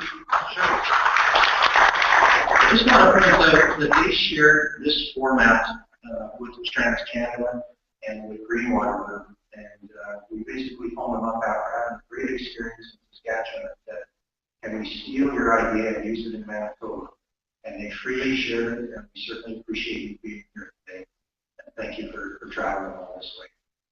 Once again, thank you very much, and have a great day. Thank you.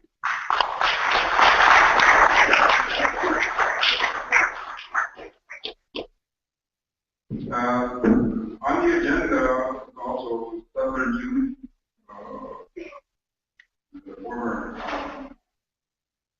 chairman and chairwoman, the first woman chairman that was ever elected to Southern Youth. They couldn't make it. Northern Youth, they couldn't get the connecting flights. And Mark, John P. Juries, is going to be here. Native Americans are doing $28 billion a year in aid.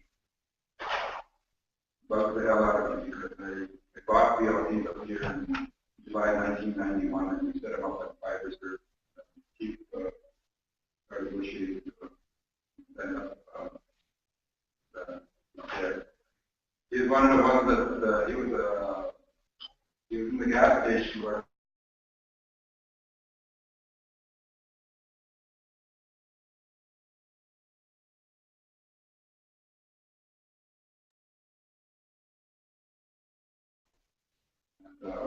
same thing with tobacco. We went door to door on the tobacco issue. But it's critically important for us to move forward. When you look at the Southern Youth, the reason why we invited them to be up here, and they are going to come up, that they will make it up to us for not being here. But the Southern Youth has a AAA credit rating. They have natural resources. They made good use of their money. They didn't spend their money. They're doing really, really well. They're one of the richest tribes in the United States. It bothers me sometimes when I go to the United States and take a look at what is going on with gaming in the United States, and we can't have it over here.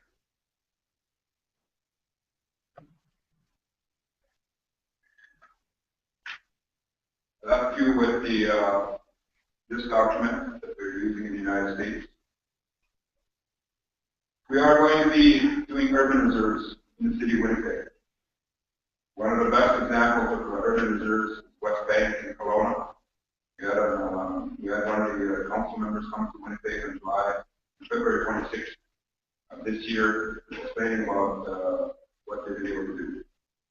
We are going to do it here in Winnipeg. Invite industry and invite people that want to be part of that work with us. Because we have, just in SCO alone, we have over 350 square miles of land. New lands are going to be coming in. We are going to create urban reserves. We are going to create millionaires and multi-millionaires amongst our people. There's a dream that Chief Ron Evans had, who was the Grand Chief of AMC. He wanted to build an office. He got all the plans, he got all of the things that he did a lot of work on it. He didn't come about. The plans are still there. We want to make sure that his dream comes true. We build.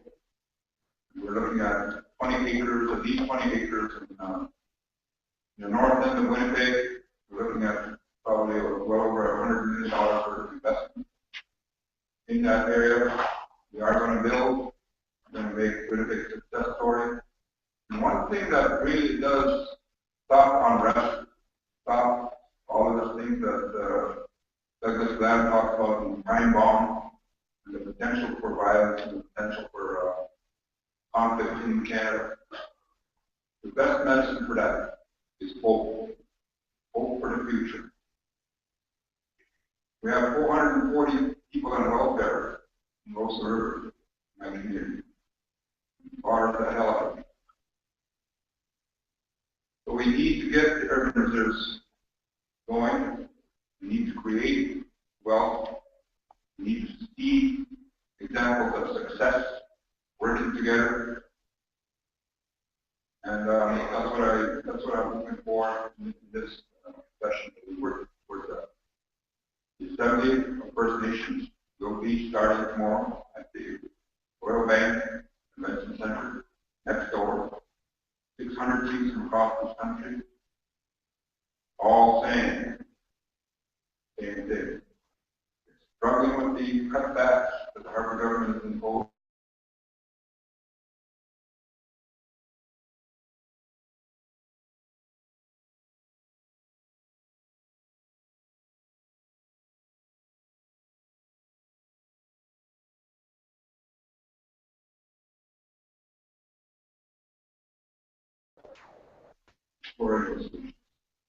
Again, thank you very much. Darren's going to take the hook up again. Very thankful to you. Thanks very much for being here. Thanks for sitting there and listening and participating. Thank you very much.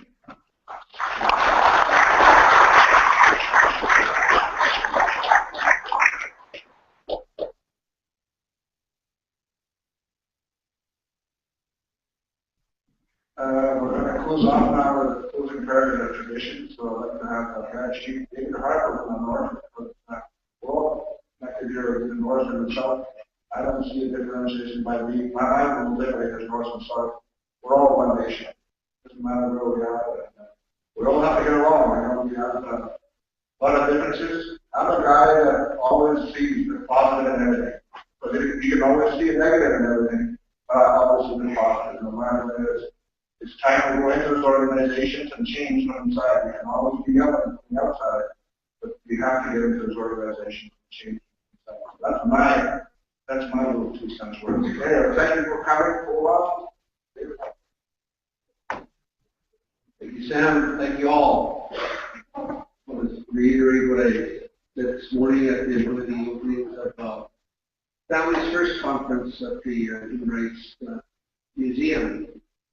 Right before I close off the prayer, about a year ago, one of the elders, prophet, told me that there was going to be such a gathering that was going to take place in 2014 here in Winnipeg. And at that time, we were looking at the bid to host the national election. And at that time, the very moment that same elder spoke to me, that there's going to be a gathering in 2014. I thought that was impossible. And what he foreseen what was about to take place is a shift, paradigm shift that is in history. And sure enough, when the national chief stepped down, the national chief of the Assembly of First Nations, then there was a call for in 2014 an election here in Winnipeg. Exactly what the prophet told me. Exactly what the elder told me. And there was one more warning that he told me about, but I will share that tomorrow. That in the next few months, 2015, the months of September and October. But that there's going to be another major shift. And the economy is going to come down. The people will suffer. But at the end of the day, the reserves, why it's called reserves, is reserved for a time like what is to come. So I just want to give thanks to each and every one of you. May God bless you. God bless your homes, your families. And as you head home, or if you stay here with me the next few days, I ask the Creator God to have His wings around you, right around your hotel, your family members. So let's pray. Thank you, Lord, for this time. Father, I lift up my friends into your hands, Father, even the Grand Chief and the chiefs that are present, Lord. Even the elders, Father, we just want to give you thanks and we want to acknowledge you today that you are here with us and that you live within us, Father, and we just open up each and every one of them to your hands, Father, for their children and their homes, Father. As I mentioned today, Lord, that's what is about to come, what is before us, Father, that we shall not worry, Father, because at the end of the day, Lord, we are brothers and sisters, and those things that are coming, Father, you've already foretold us that you look up at the heavens, the change of the shift of the winds in our time, Father. We just want to give you praise and glory for all that you've done. In Jesus' name we pray. Amen.